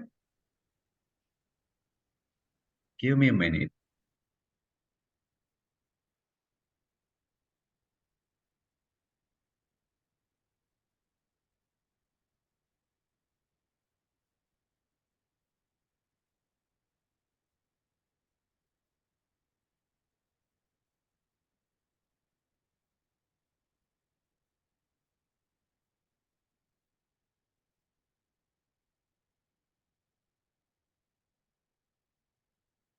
Right, sorry for that. So that is very, very important scenario. Now look at this slide that you will learn a lot, a summary of that article. Basically, these are from geopolitical risk management perspective that we need to look at. If you look at the board and CEOs, their role is to actually lift their gaze, the current way, current thinking, you have to lift up. Can උඩට ගිහිල්ලා බලන්න ඕනේ. දැන් ඉන්න level එකකින් බැලුවට තේරෙන්නේ. කියන්නේ you have to lift one's gaze and look around the corner development of such event. If you just take a narrow perspective, you may not see that. The black swan event, right? Unpredictable event which can impact. Now, what are the examples? Full-scale invasion of Ukraine was arguably the core case study for 2020. See the impact. Thousands of companies curtailing their operations in the 11th biggest economy. And then Grey Rhino, again important because sometimes it's probable, but you don't care it, right? Because it's so significant, you tend to ignore that type of a risk, right? The regional conflicts. Now look at some of these geopolitical conflicts, India, China, all of that. If you look at from Sri Lanka perspective, right? And then another thing is silver lining. Silver lining means there are opportunities in this crisis. For example, like I said earlier, the Russian-Ukraine, that has given immense opportunity from energy perspective to Europe. Europe energy market has significantly grown and accelerated their renewable energy transition in a way they cannot manage, right? So this is where we need to look at scenario planning. See what should we do from scenario planning? what we should do, scenario planning. Develop 2 or 3 scenarios that have the most material and set clear lookout tracking this scenario. How do you track this scenario, whether it's going to positive or negative? Please remember climate change risk. IFRS S2 requires, right, scenario planning, scenario analysis. Now, some companies are doing, if the temperature level goes, say 2%, global warming target 1.5, what could be that preparation? If you Google and see how Shell prepare for different scenarios in another 50 years time, how the market will change the demand for renewable energy, all of that. Now, how they are shifting their model. This is very important. This is, you're not just looking one and you're looking differently. That's why it says lift your game, right? That's another important that we have to do. Now, before I give you the case study, now let's get a little bit of governance and the corporate governance link to risk management as well as the strategic risk and risk management framework. We talk about a little bit of that, and then before we take a quick break, I'll give you a scenario to think. I won't answer that, right? So look at from corporate governance, I'm taking from Sri Lanka Corporate Governance Code, and if any other corporate governance code, if you look at globally, OECD guidelines suggest that most companies are now looking to set up a risk committee. Most companies. There is a percentage given, sorry, I forget that number. So that slide, I'll try to add that also to your deck. So the board is responsible. When earlier I asked responsible for risk management, said not one connected approach, but who is responsible for risk? There is an answer, and now you can see the answer on the screen. The board is responsible for defining nature and extent of principal risk. You can see this word principal risk, key risk, that is willing to take. Now that's the key word, willing to take.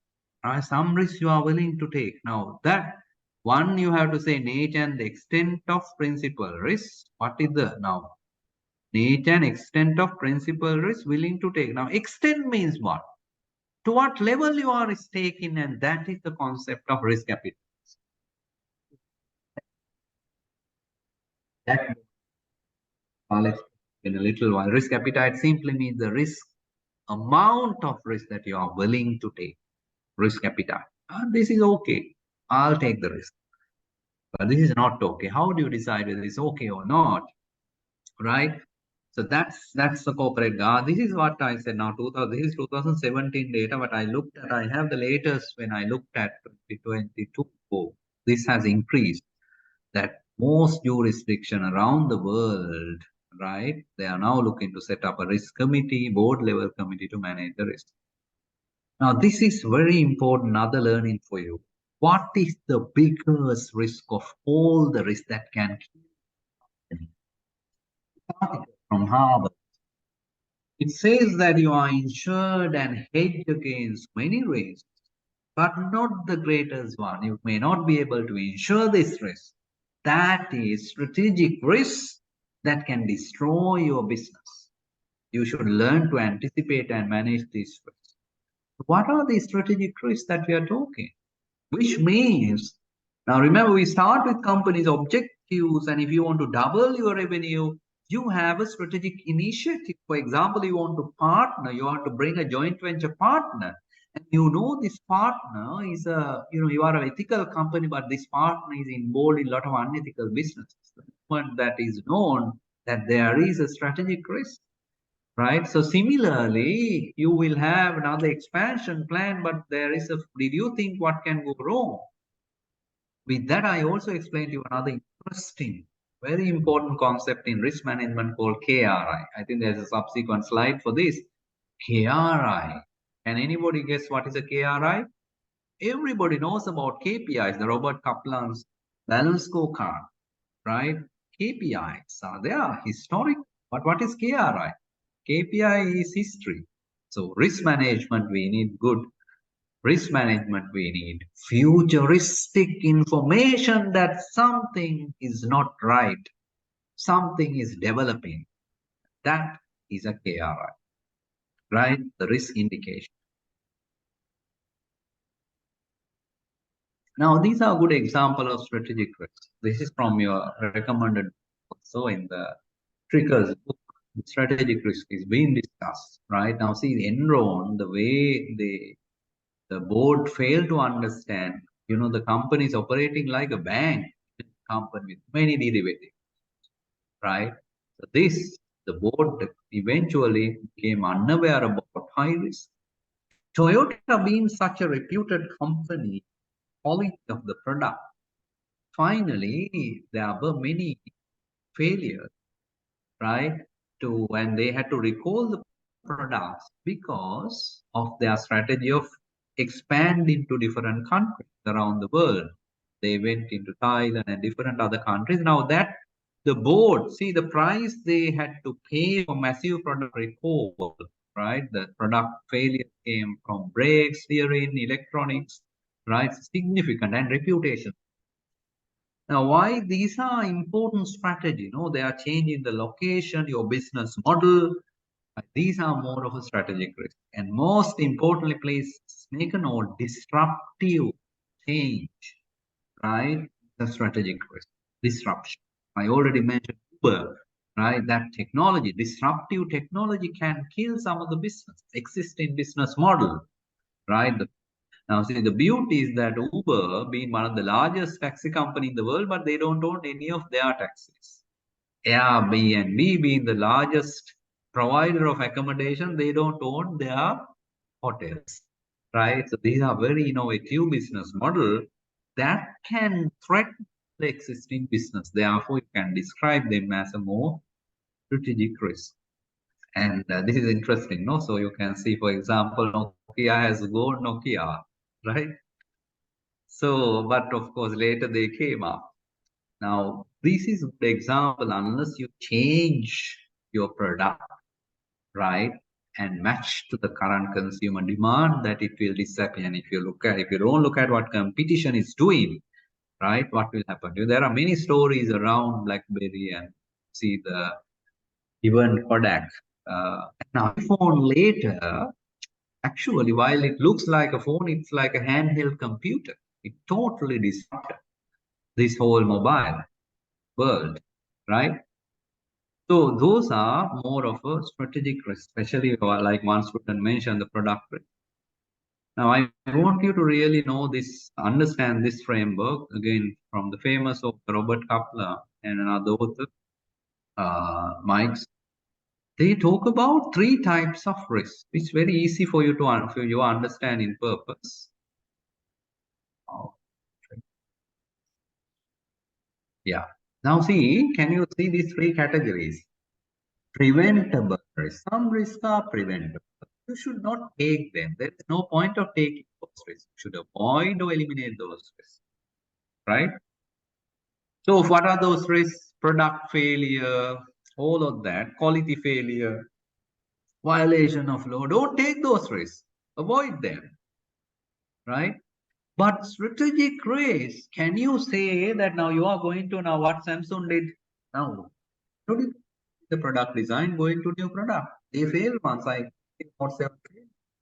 But they keep doing that because they take a risk, right? By investing in a new product or a new technology like Amazon did by doing that, investment in their Alexa, Fire Phone, for example. Those are failure, but they take a risk for superior return. And eventually it became a very successful product. This is where you really look at opportunities and invest, right? So now in risk management point of view, that how to look at those opportunities and manage strategic risk, which means you take a risk for superior return, maybe investment in new product, new business model. While it shows strategy, you need to really do the workshop, brainstorming, and then prepare for such risk. So that preparation is what matters in risk management, right? And then external risk are those ESG related, environmental, whatever outside. Now, scenario planning is one. Wargaming is another widely used technique. Wargaming is more of a simulation that you act in a way that something happens today. There is a terrorist attack today. Now there is a game that two parties are playing, so that these are coming from military terms. Scenario planning most understand. So this is the important risk classification framework. Summary of this framework is that some risks you can internally manage, right? And then you should not take because there is no point of taking, but some risks have to take for superior return. And external risk scenario possible you should manage. Now then I get in with this to a very important topic. If I ask you what should be the risk management strategy, I write here, right? What do I risk management strategy? Can anybody answer this question? Now, before understanding this, you need to understand what is your risk appetite. Any new investment, any business strategy you have, right? You have a business strategy, right?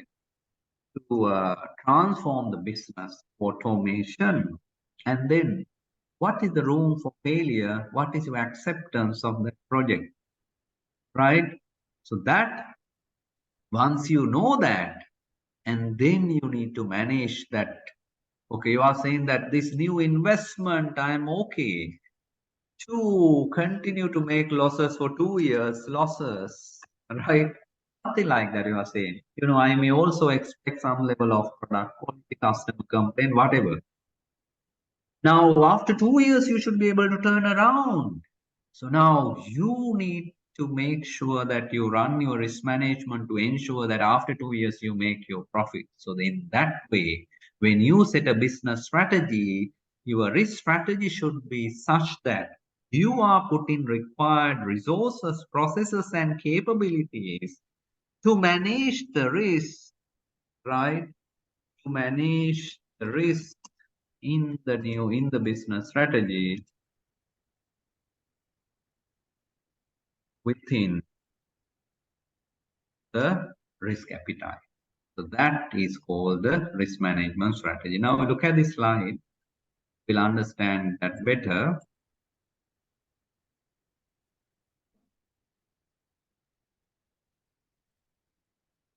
Right. So risk management strategy to be developed to that organization risk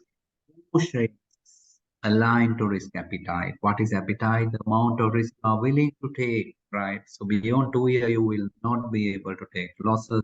You will define and you will manage. You have a business strategy, right? And make sure that your risk strategy, remember, risk means you have to allocate resources. You have to invest to monitor maybe technology, appoint a person to monitor project. All of that you will do as a part of risk management to make sure that you will not go beyond the risk appetite. So that's where the concept of risk appetite really matters. So the residual risk should be within the risk appetite. Residual risk means, okay, now you have a new project. You know this project is going to fail, right? I mean, your maximum loss X amount. And now to make sure that you will only have that loss, you have rigorous monitoring system, you appoint a project manager, you team, all of that cost. So after that project management, risk management, the risk which is still there is called residual, right? So that residual risk should be within the risk appetite. Any risk in the original form is called inherent risk.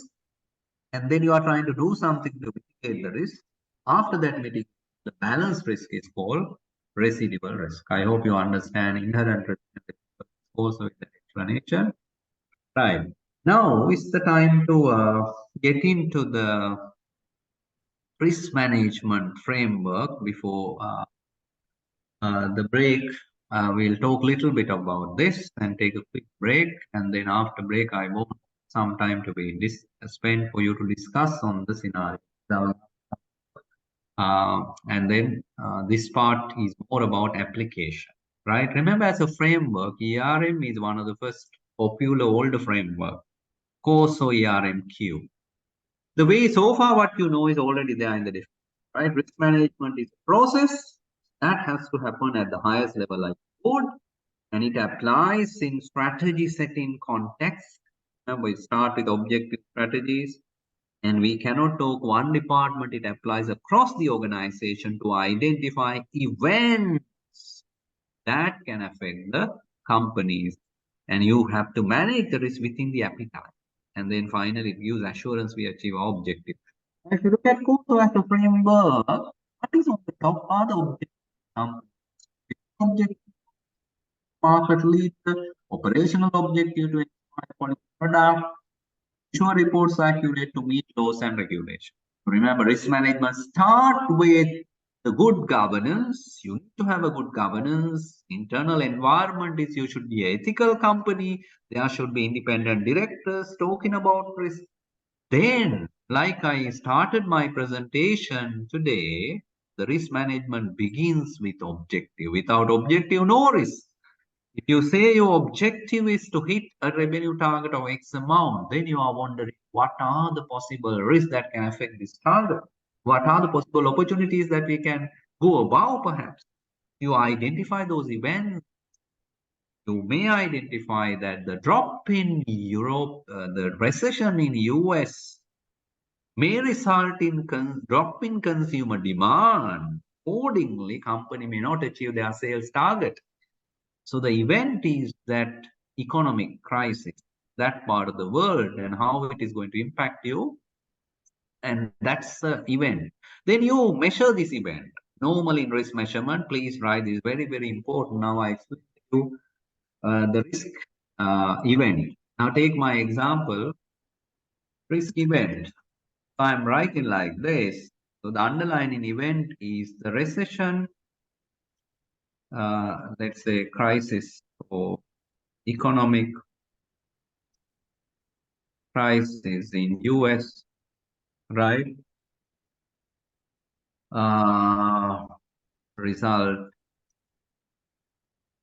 in lower consumer demand, right? Which affect now your company, Sri Lanka company's revenue target. Now you see this has a 3 element actually. Now economic crisis we can't really address in this case, but that is originating event. In US there is a crisis, it's like a root cause. So what it leads to is that low consumer demand. The risk event is lower consumer demand, the middle event. How it is going to impact you is that your revenue target is going to drop. So normally in a risk statement, there are 3 elements. So we'll say what is the root cause from where it originates, what is the risk, and what is the impact. Now, if you want to write a proper risk statement, you will capture these 3 elements.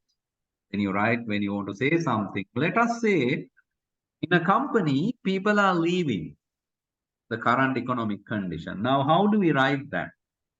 Right? So you may say, as a result of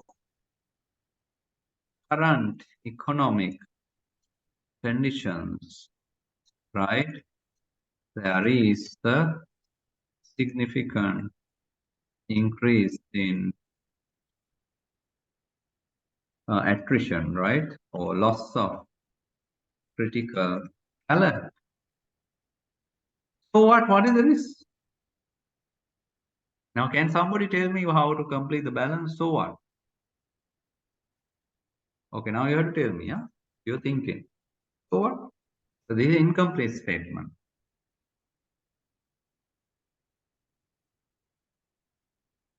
Now, actually, in Sri Lanka, a lot of people, there are jobs created in the job market, no people. So what will happen? What is the impact to the company? I gave you the answer section. What is the, so what? The balance part of the restatement should say what?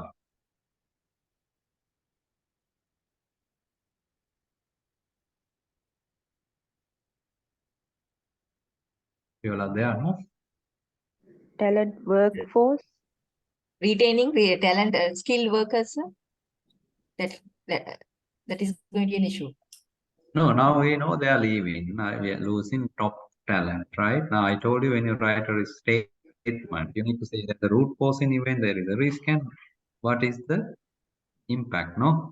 Now, so what is what? How it is going to impact the company. So how do you write that? It is impact to organization's operation. Ah, that's good. Now, that's why if you look at really, I use the word talent, critical talent.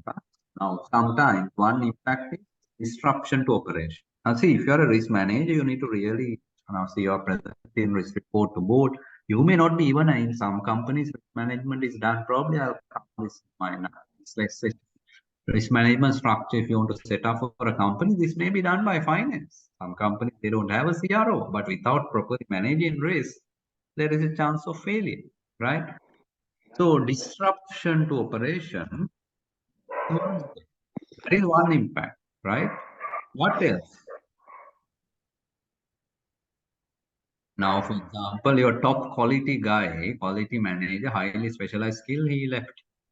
So now immediately you can't do your quality, there are disruptions. The other important thing, remember, talent is very critical for your growth plan.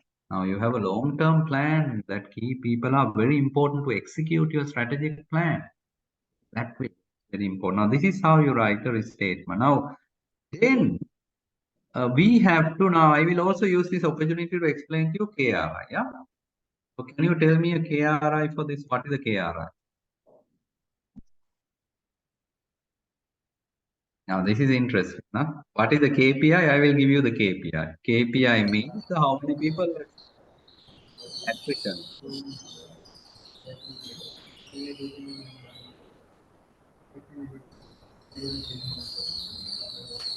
Please unmute unless you talk number of employee left divided by active employees. This is a historical thing. No, let us say this is 10%.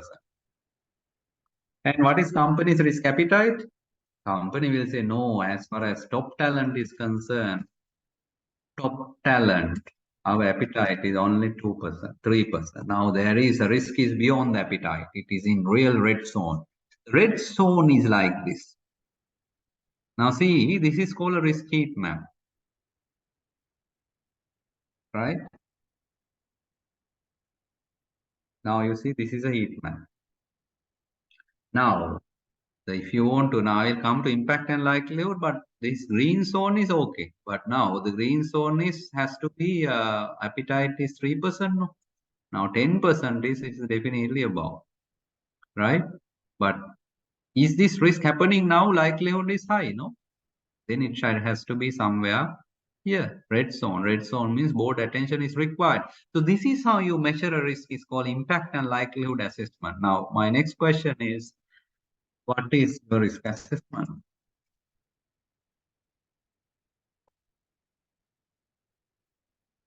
Impact and likelihood.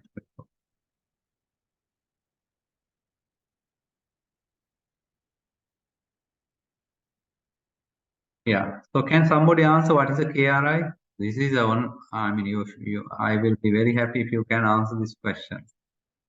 You need to really think. Remember, KRI is not pass. We know pass data 10 people left. But how do I know that whether more people leave in times to come? What is the indication? Proactive risk indicator, futuristic information. So KRI means what? Future information available.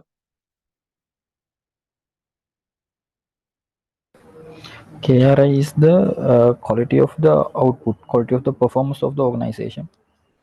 No, I'm asking you a specific question. Now we know last 6 months, 10% left. 50 people left. I am simply asking you. Now the KRI suggests that during the next 6 months, more people will go. Now we are in October, no? Right? October to March, another maybe 100 will go. Now what information is available for you to give that predictive view as far as the top talent risk is concerned? That is called a KRI, futuristic information that you're looking.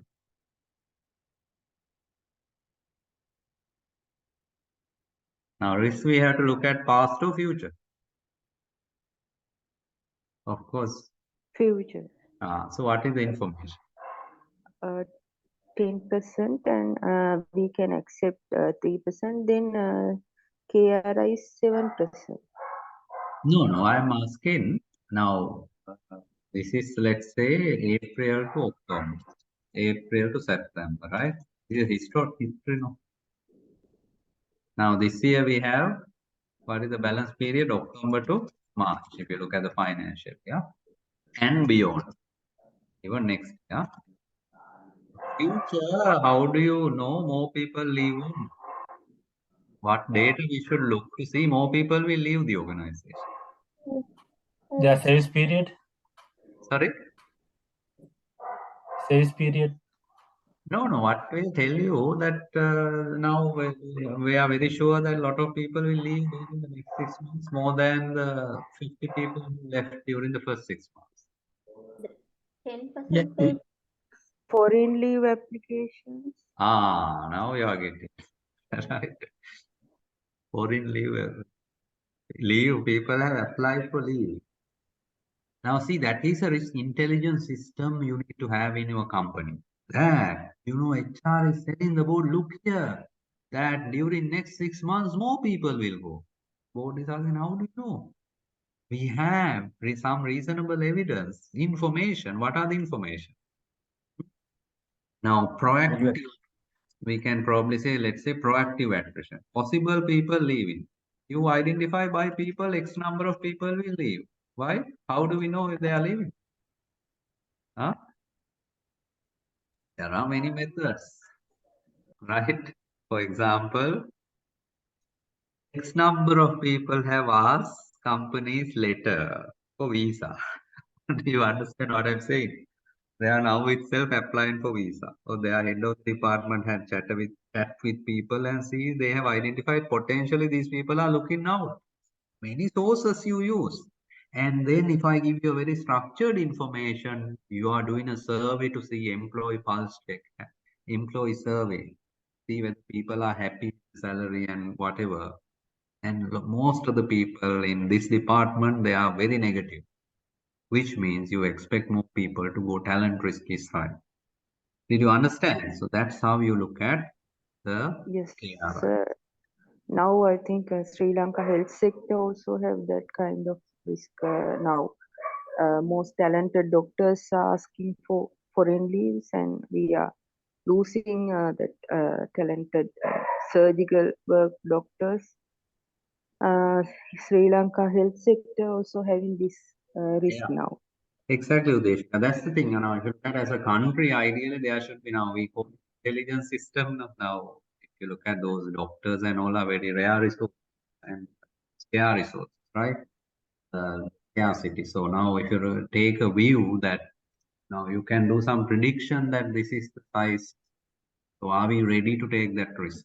That's how risk management has to work, right? So in organization also we should look. I can take many other example and ask. Now say inventory write-off. The historical measure. No? How do you know inventory is going to be written off? Now you will study the possible order drop and say that there is a possibility of, now consumer demand dropping, your current stocks will not move and there is a possibility of, now those information valuable. If you can tell the board, look here, this is the risk, these are future risk information, they are getting to a problem. That's extremely powerful. Because that really requires innovation, creative thinking, and use of technology. Remember, you can do a lot of prediction also. Huh? Attrition you can predict. Nobody spoke about using AI and data analytics to look at. You do a trend and regression analysis and then predict, identify what variables drive attrition. Let's say there are 3 variables. One is people are unhappy about the services, unhappy about the supervisor, unhappy about the salary, unhappy about company's values and ethics, and then they are leaving. So what can we do to address? So that's how in risk management we should do. Now I'm asking you to rate what is the impact and likelihood, right? The impact we can, in my scale here, the impact you can put rate either 1, 2, 3, or 4. Now see if there's a definition of 1 to 4 here, right? Now impact is here. 1 is minor, 2 is moderate, major, 4 is extraordinary, right? So these are minor, right? Moderate, major, and extraordinary. So similarly, likelihood also you can say this is a rare event, unlikely, moderate, likely, and almost certain. Now, what is the likelihood? Likelihood also you can measure from 1 to 4. Now, I want you to rate this talent risk. That is attrition. What is the impact? What is the likelihood? If you want to give a rating, what is the rating you would like to give? And what is your thought process behind? So based on your, if you say 4 into 4, 16, it is in this extreme corner, this quadrant. Immediately you have to do something. So how do you rate it?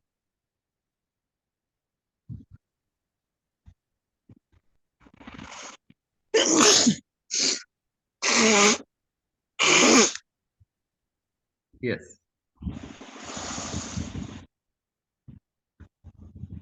Anyone? So can we say impact is 1? Is it minor, moderate, major, extraordinary? Sir, can you please explain the question again? Yeah. Now my question is, once you identify the risk, we have to rate. Now what is the risk that we identified? As a result of current economic condition, there is an increase in loss of critical talent, right? Now I will change this to say, please note yourself. Now I will word it in a way that this is futuristic. There is a possible increase, right? Now possible, no. Now that possibility we are going to measure now, possible increase in critical talent. Now, if I give the impact is that this is going to have a huge impact to company's operation. We can't run whatever. Then I give an impact of 4. Likelihood means is this unlikely, moderate, likely, or is it happening actually now? Right? Then 4. If I give 4 into 4, 4 impact, right? If I give 4 into 4, my risk rating is 16. Impact rating of 4 and likelihood rating of. Now, did you understand? I am asking you, is it, what is your rating that you would like to give? This may not be 16 now. I don't know. I'm asking. 12. Yeah, why? Okay, now you have to explain why it is a 12. Because now there's a major impact, and we can't say it is extraordinary because even though people are migrating, but some people are willing to stay in the country. Oh, So remember, this is your company. Now, see, we are doing the risk management of this company, your company, right? Your company's top talent is leaving.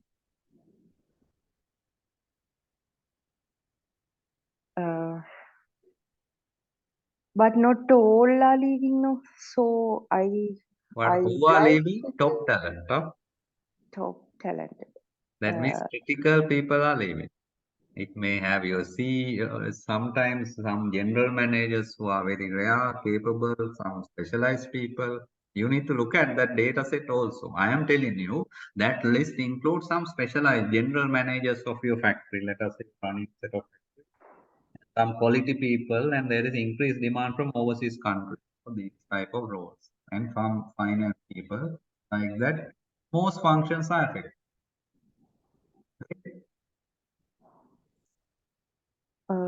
If it is so, it's maybe 16.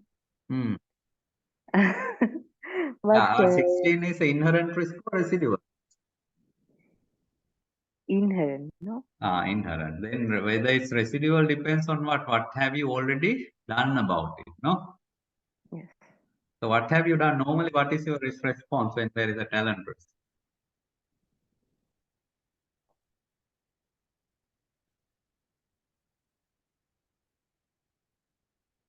So remember, there is an approach called TARA.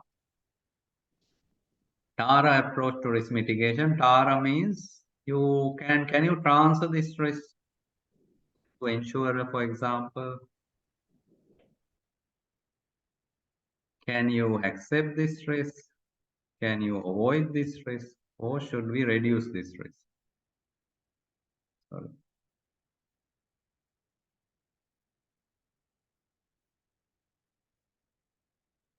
Yeah. So now in this case, what do you want to do out of the 4 options?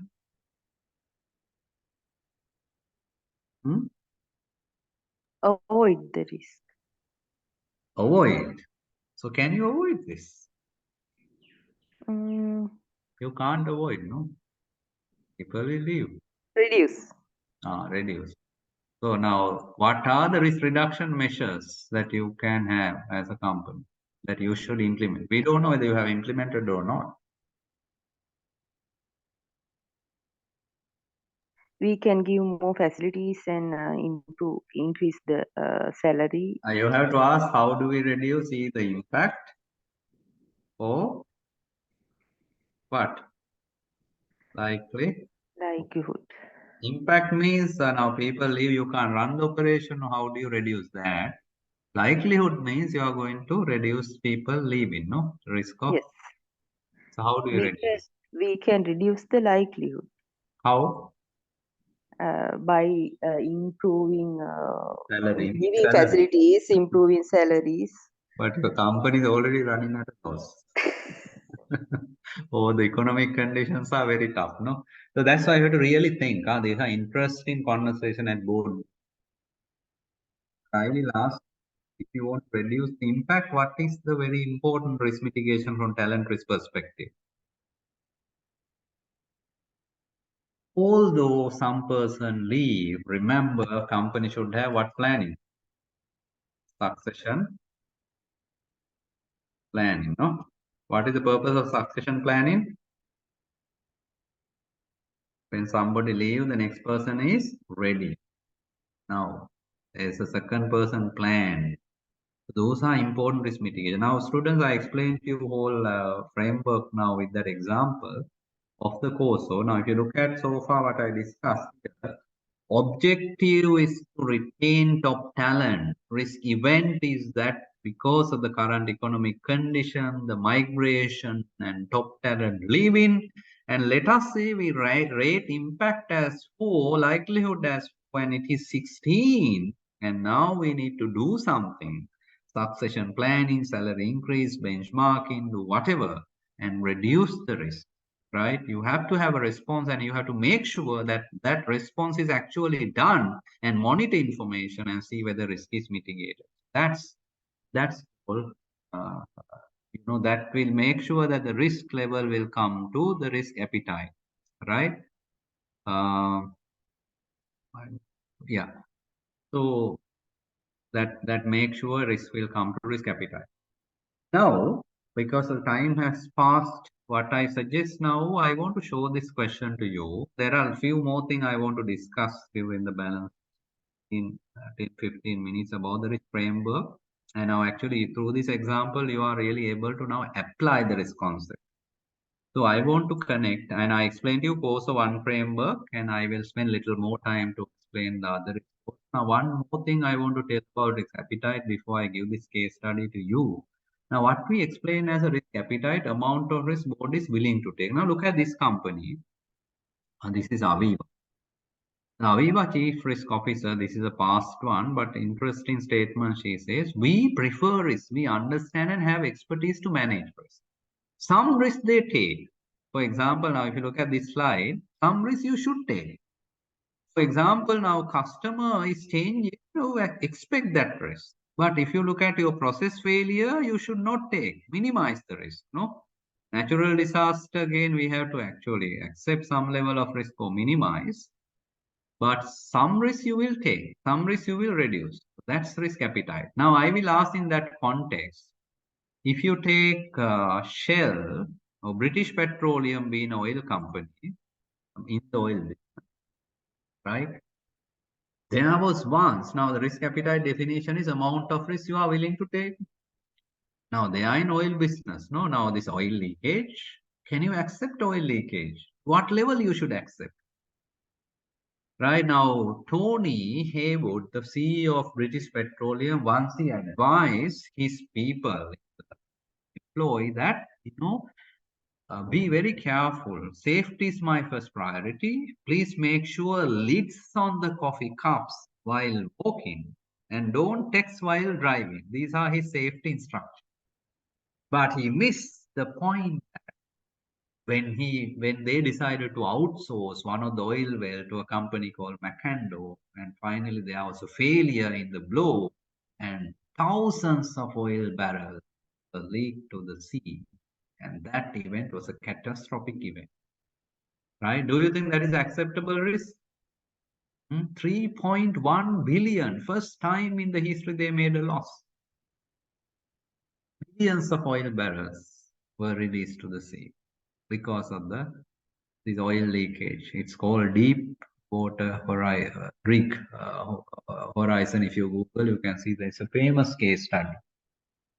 Now I am asking you a question: is this risk acceptable to them? The oil leakage, oil spillage of an oil company, to what level? High level or low level or zero level?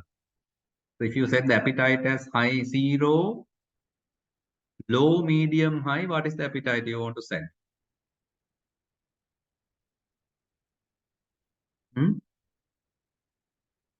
Yes, high, low, zero. I don't know these numbers. You are writing something I can't read. 1,000 or what? Zero to high? High impact. No, it's not the impact, Kaushal. I didn't understand. Now, I am asking the appetite, your willingness. No, are you taking a risk or not? Now, what is your risk appetite to fail an exam? It is Some low people risk. don't care. No, if I fail, I do it again. Zero. Zero. Appetite should be It is zero, no? low risk. No, it's not the risk. I am asking risk appetite. One student said zero, no? What It is should be one. the risk? Huh? One. What should be the risk appetite? I can ask you to rate zero appetite, low, medium, high. What is the chance that you are giving to fail an exam or not doing this master within 1 year? You want to have what level of appetite? Chance of not completing on time, zero to high? Zero. The moment you set zero, it's a strategic balancing act. Make sure that you are very attentive, you don't miss lectures, and you learn and you pass at once. And let's say you have ambition to get a merit pass, and with a zero appetite. Now, when I did my MBA, I had that dream actually. So I wanted to make sure every subject I score 85. This is MBA at PIM, right? And very tough. But every time I have to ensure from the beginning that all assignment, everything done to get, what is the marks? 85. For how many subjects? All the subjects. Right, applying this to British Petroleum case.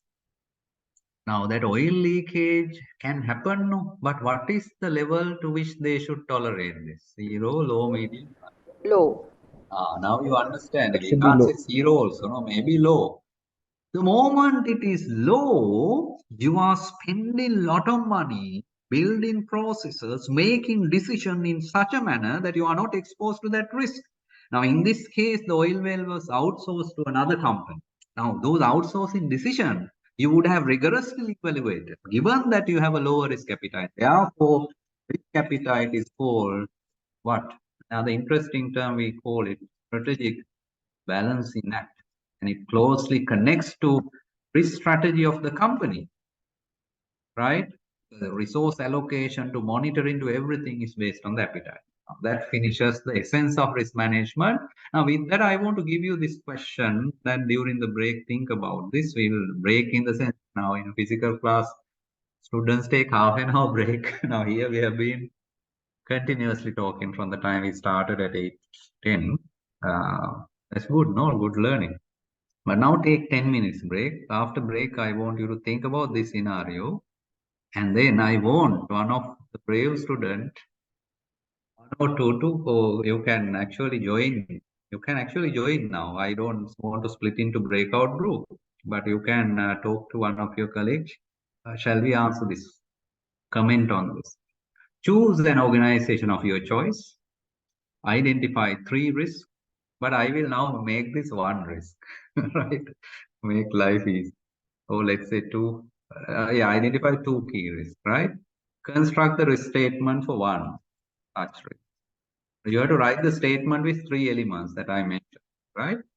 Comment on the applicable risk appetite based on the business model. You should know what should be the appetite and do your impact and likelihood, and then what risk mitigation you would propose, right? It's a very powerful one. If you understand this, you know the kind of essence of it. Are you clear? Yes?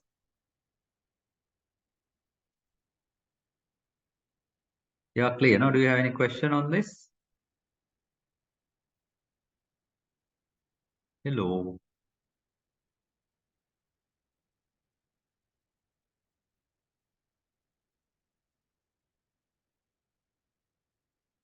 You all are there or not there?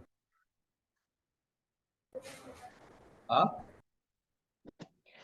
So we are just there. You are clear of this question, no? Yes. Yeah, it may be your company. You don't need to tell them what saying live. Say it, please do nothing, right? So we will take now 10:34 or 10 minutes break. During the break, think about it. There's nothing much. We can just discuss this. I'll take randomly 1 or 2 kind of comment on this. After that, we'll cover the rest the session. So we'll take a 10 minutes break. Okay, we'll meet in 10 minutes. 10:45. Okay. All right. Break එකක් දීලා නැහැ නේද? Break එකේ වැඩ. Right. On this can actually start, we can discuss this. So there's a limited time. So can you quickly answer any volunteers before I name? I would like to at least ask one of you. Brave to apply, share your learning. Reflects that you have understood the session. Okay, over to you. Want to go first? We will do only 1 or 2, so we will have opportunity only limited.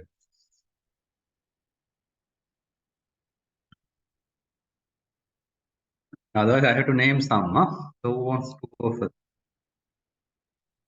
I can see some few students have dropped during the break.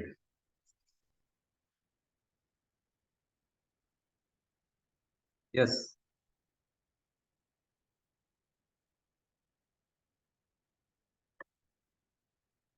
Who wants to go first?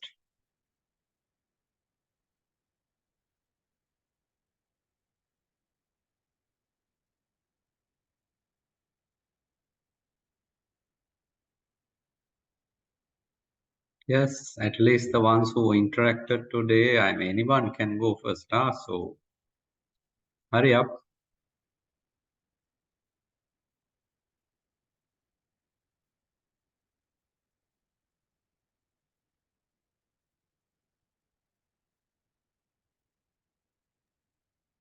Very simple question. Just take an example and illustrating that the risk. And yeah. So I have little example. So if our company is facing the exchange risk, because the volatility of the exchange risk, we are facing the lot of losses, exchange losses. So that is the risk. So What export company? No, we are not export company. We provide export of services. Okay. Right. So, and we take the subcontracting of other countries. So then we pay to the other countries. When on the payables, we may make the losses. So Okay. that is the reason, and the solution will be the paying in One advance. minute now. So if you go step by step, thank you very much for volunteering. I really appreciate that. So your risk is, by the level, want to just say the risk is currency, right? But if you Yes. want to construct a statement, there are three elements. No, one is a root cause, and then in the middle you have the currency risk. Third one is the impact. So what is the root cause for currency risk? Now this is higher than earlier. No, so what is the risk? Root cause is obvious. No, your example is Volatile. easy in this case. Yeah. So you can say current economic condition, there is a volatility. Yeah. Oh, you can say volatility in the exchange rate, right? So what is the impact? How it is going to, how do you describe Impact the is the impact? losses. Yeah, correct. So it could result in a, Exchange losses. yes, exchange losses and thereby reduce the overall profitability of the company, right? Yeah. So that's the overall profitability is affected. Now, what is the appetite you have set? Now there is a, now I, That is, yeah, if you the want to appetite. describe it, how do you, can you say zero appetite, high, medium, low, what, right? Medium level. So you may, that means you may accept this. You can't do anything. No, that is also there, right? Yeah, because for all the subcontractors, we can't pay in advance, Yes. and we can't ensure that every time we pay, we on time also that we can't ensure. So only the solution is paying in advance and paying in on time without taking the credit period. But that is not possible in every time. So that's why But okay, it's why do you medium. say Priyanka, it's only the, there are alternative risk mitigation, right? You know, you said appetite medium first of all means you are taking some level of it, but not above certain times. And actually that you will only get a variation. Beyond that, is there any other risk mitigation that you can do? You know, as a risk mitigation. Now, for example, you said there are different countries, right? Yeah. That you have to get this service. For example, is there a possibility to increase your local service penetration? Get this locally, is that a possibility? Rather than taking this service from a foreign counterpart, if it isn't that locally available, can the competency be developed or can you have such arrangement?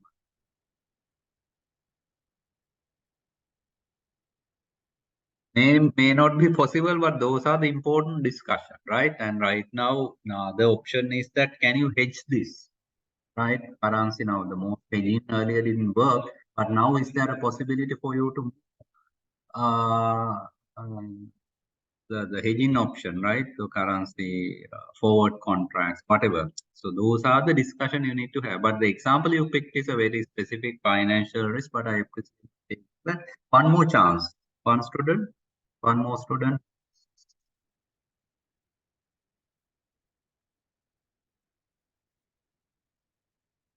Sir, hello. Yes, please go ahead. Who is speaking? I am Udeshika, sir. Yes, Sudesh. Sir, I have small question for Yeah. small clarification. Hmm. So, can we use this kind of risk assessment or risk identification work at macro level other than talking about the micro, that is national level? You give an example. Like what? For example, if we try to do this kind of mechanism to help ministry or that kind of Sorry, macro level, I didn't hear. If you do this kind of mechanism at what level? ministry level, for Yeah. example, health ministry or Yeah, so very finance ministry. very good question. You know, once actually I was asked to do a session to a larger. Actually, this was partnered with one of the Do any other countries use this risk assessment to national policy level? Yeah, no. So you are asking, who have risk, risk government organization level, what you mentioned is extremely important. Now, I mean, government is developing their, say, even a ministry plan to anticipate various type and proactive manage. There are many organizations who embrace government sector who talk about this, but to what level they have done is a question. Answer to your question, yes, it is equally applicable to any type of organization, and especially in a context where we are at government level, this is very important. Now, if you ask whether the situation we are facing in this country, right, was this known 5 years before? Can somebody predict this with the by looking at the the amount of the way that the currency depleted? Not my answer, right? When we speak to prominent economics, right, and some of they actually predicted that this is where it's going to be ended up. But did anybody take it seriously and whether actions were taken is questionable. The current economic crisis is a good example. No, if you look at the fundamentals that the borrowing is exceeding our limit, no, the income level being lower, there would have been multiple KRIs. This is come. And the question was not about whether it comes or not, when it is going to come. And that it actually happened a couple of years before. So good question. So risk management is very important at a country level and a department to any level. And now I also invite you to apply risk management to your personal life. If you apply that, I mean, you need to have risk appetite. For example, if you value honesty, person select or very select associations, friends, whoever. And so everywhere, you know that your behavior is determined by that. That's why the appetite setting in personal life, there are certain zero tolerance things that you will never tolerate. And then you are structured in such a manner that you have an objective, you pre-plan that these are the risks that I anticipate, and then I now itself risk, and finally you will achieve your objective. So I don't think we had enough time to do this exercise, but if this class we would have done this and asked you to come. I did that last time actually at ARC. People to come, talk, interact. So unfortunately, we didn't have. Let's do that. I recommend you. Because I am having another session, right? And I am going to connect. My next session is going to be very hot and connected. And there I will cover internal audit, combined assurance as well. There is a very big connection between internal audit and ERM. And in some organization, the internal audit actually is a part of risk and doing the risk management. Is it possible? How to structure that? And therefore, this topic remains relevant. So this is a homework for you, and I want every one of you to do this. And actually, that's a good thing. No, that is the fact that you did not answer and we didn't have time. I convert that to opportunity now. So learning opportunity, and that I'm able to convert that to internal audit in the next session. Right, so the ERM to we are going to shift from ERM to internal audit, risk-based internal audit. When we say risk-based, what do you mean? So answer is coming from risk. So this is a homework for all of you. Every one of you should do this, right? And if you want to draw a heat map, also you can draw. A heat map means that grid. And so with that, I also spend another maybe 5 minutes to wrap up the learning and articulate. I explained to you the also older framework. I'll just spend another 3 minutes on the new framework and then summarize learning and show some of the other slides that you may go through in this presentation. And we can therefore maximum less than 10 minutes time. Okay. So please make sure this is a homework exercise. So in my next lecture, you can look at the schedule and know the date that I'm coming from the physical session. I want you to have this answer, and I am going to connect that to internal audit as well, so that we maintain the connectivity between the two sessions. Right. So combined assurance also I'm taking in that lecture. So now what I also wanted to show, this slide, please go through. There are many KRIs. I already covered the concept of KRI. Take an example. Now see, the stock write-off, health and safety for accident, we can historically monitor, but there is something called Henrich triangle. It says 300 near misses, right? Sorry, yeah, 300 near misses, 29 minor and 1 major. Based on that small accidents that happen, you will see a trend and possibility that a major accident is gonna happen. So you can Google Henrich triangle. So these are some of the tool, and then survey, employee survey we discussed. So those KRI thinking is very, very important. And I explained to you how to do a restatement with 3 elements. That's the exercise you have to do. And then what I did not, what I wanted to cover additionally was this. Now, I mentioned to you ISO 31000 framework as well as COSO new framework. Now, COSO earlier framework was a Q, and now that has come as a helix, like this. This is a helix, no? So that helix shows 5 components. And if you look at the definition of COSO, is much, much broader.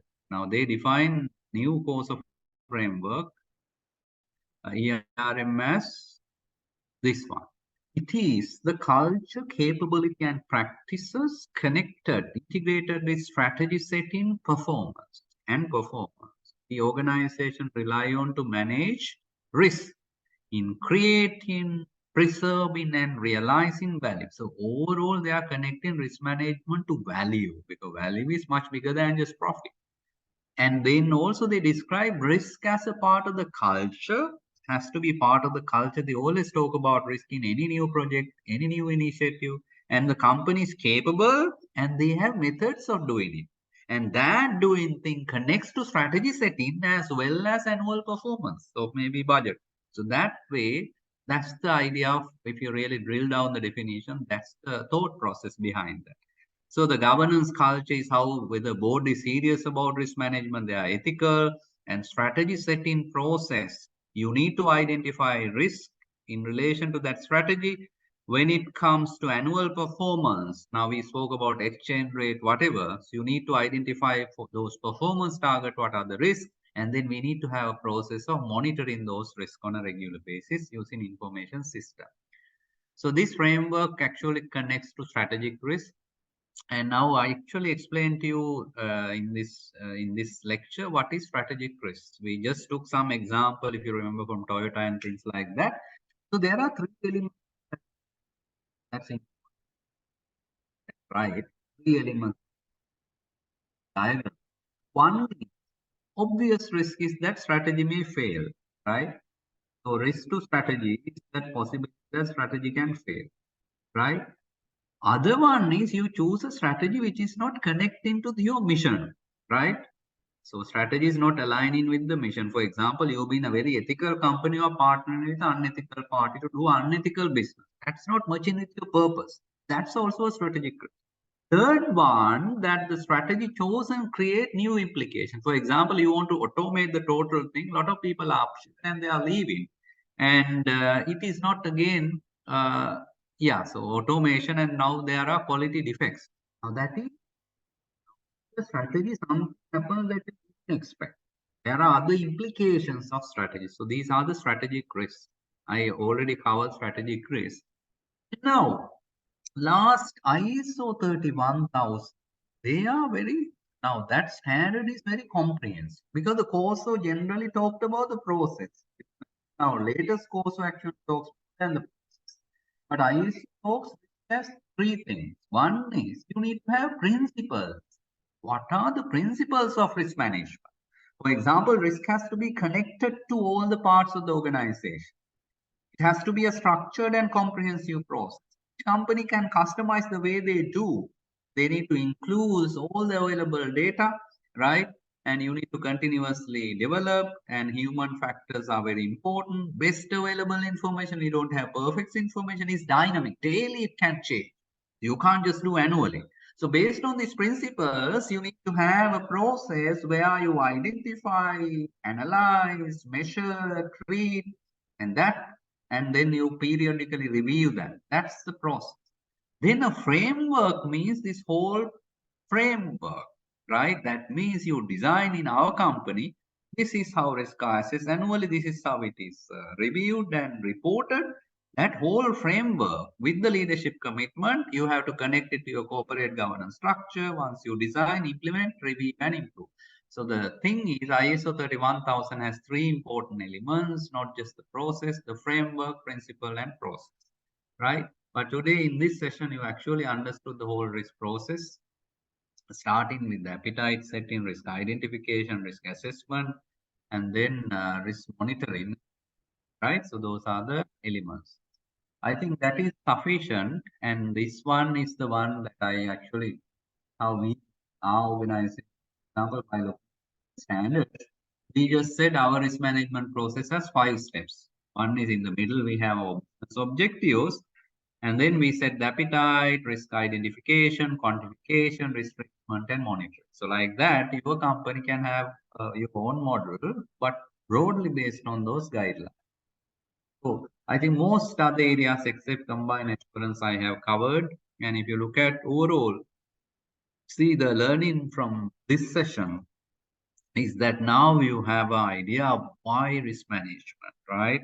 So I'm sure that you look at the positive side of risk management, the fundamentals, the black swan event, the climate change risk strategy, and a little bit about the framework, and then applying those frameworks. So the combined assurance I am taking with that, I'm concluding this session.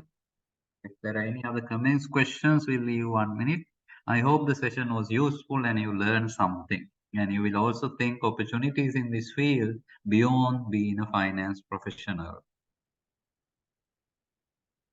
Any questions, comment? We'll leave 1 minute. If not, we can wrap up in 1 minute.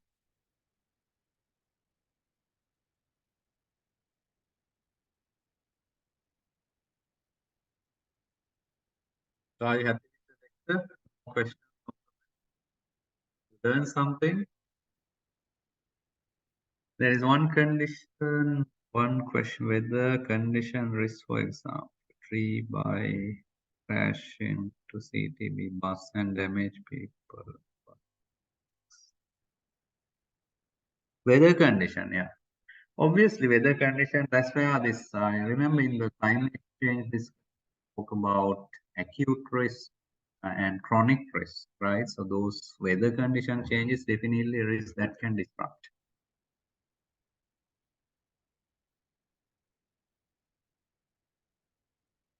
So any other questions, comments, students?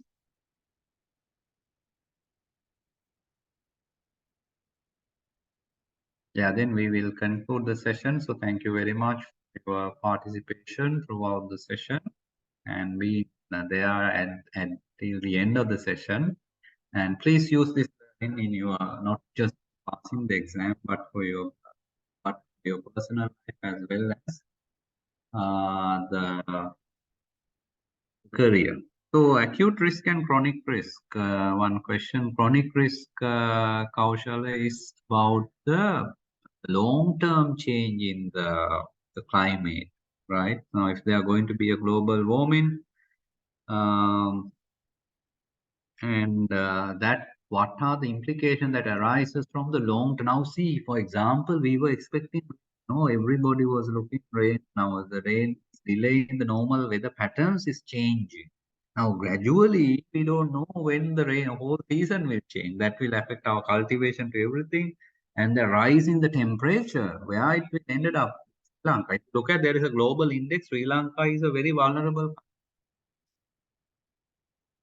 right? So that is the chronic part of it. With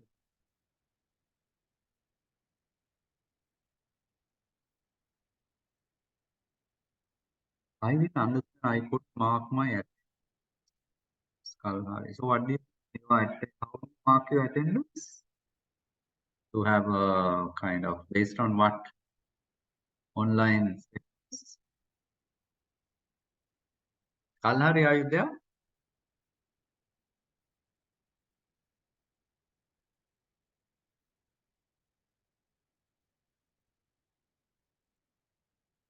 Right. So, students, with that, I will conclude the session then. Thank you and have a great day ahead. And Thank you, sir. Thank you, sir. Thank you very much.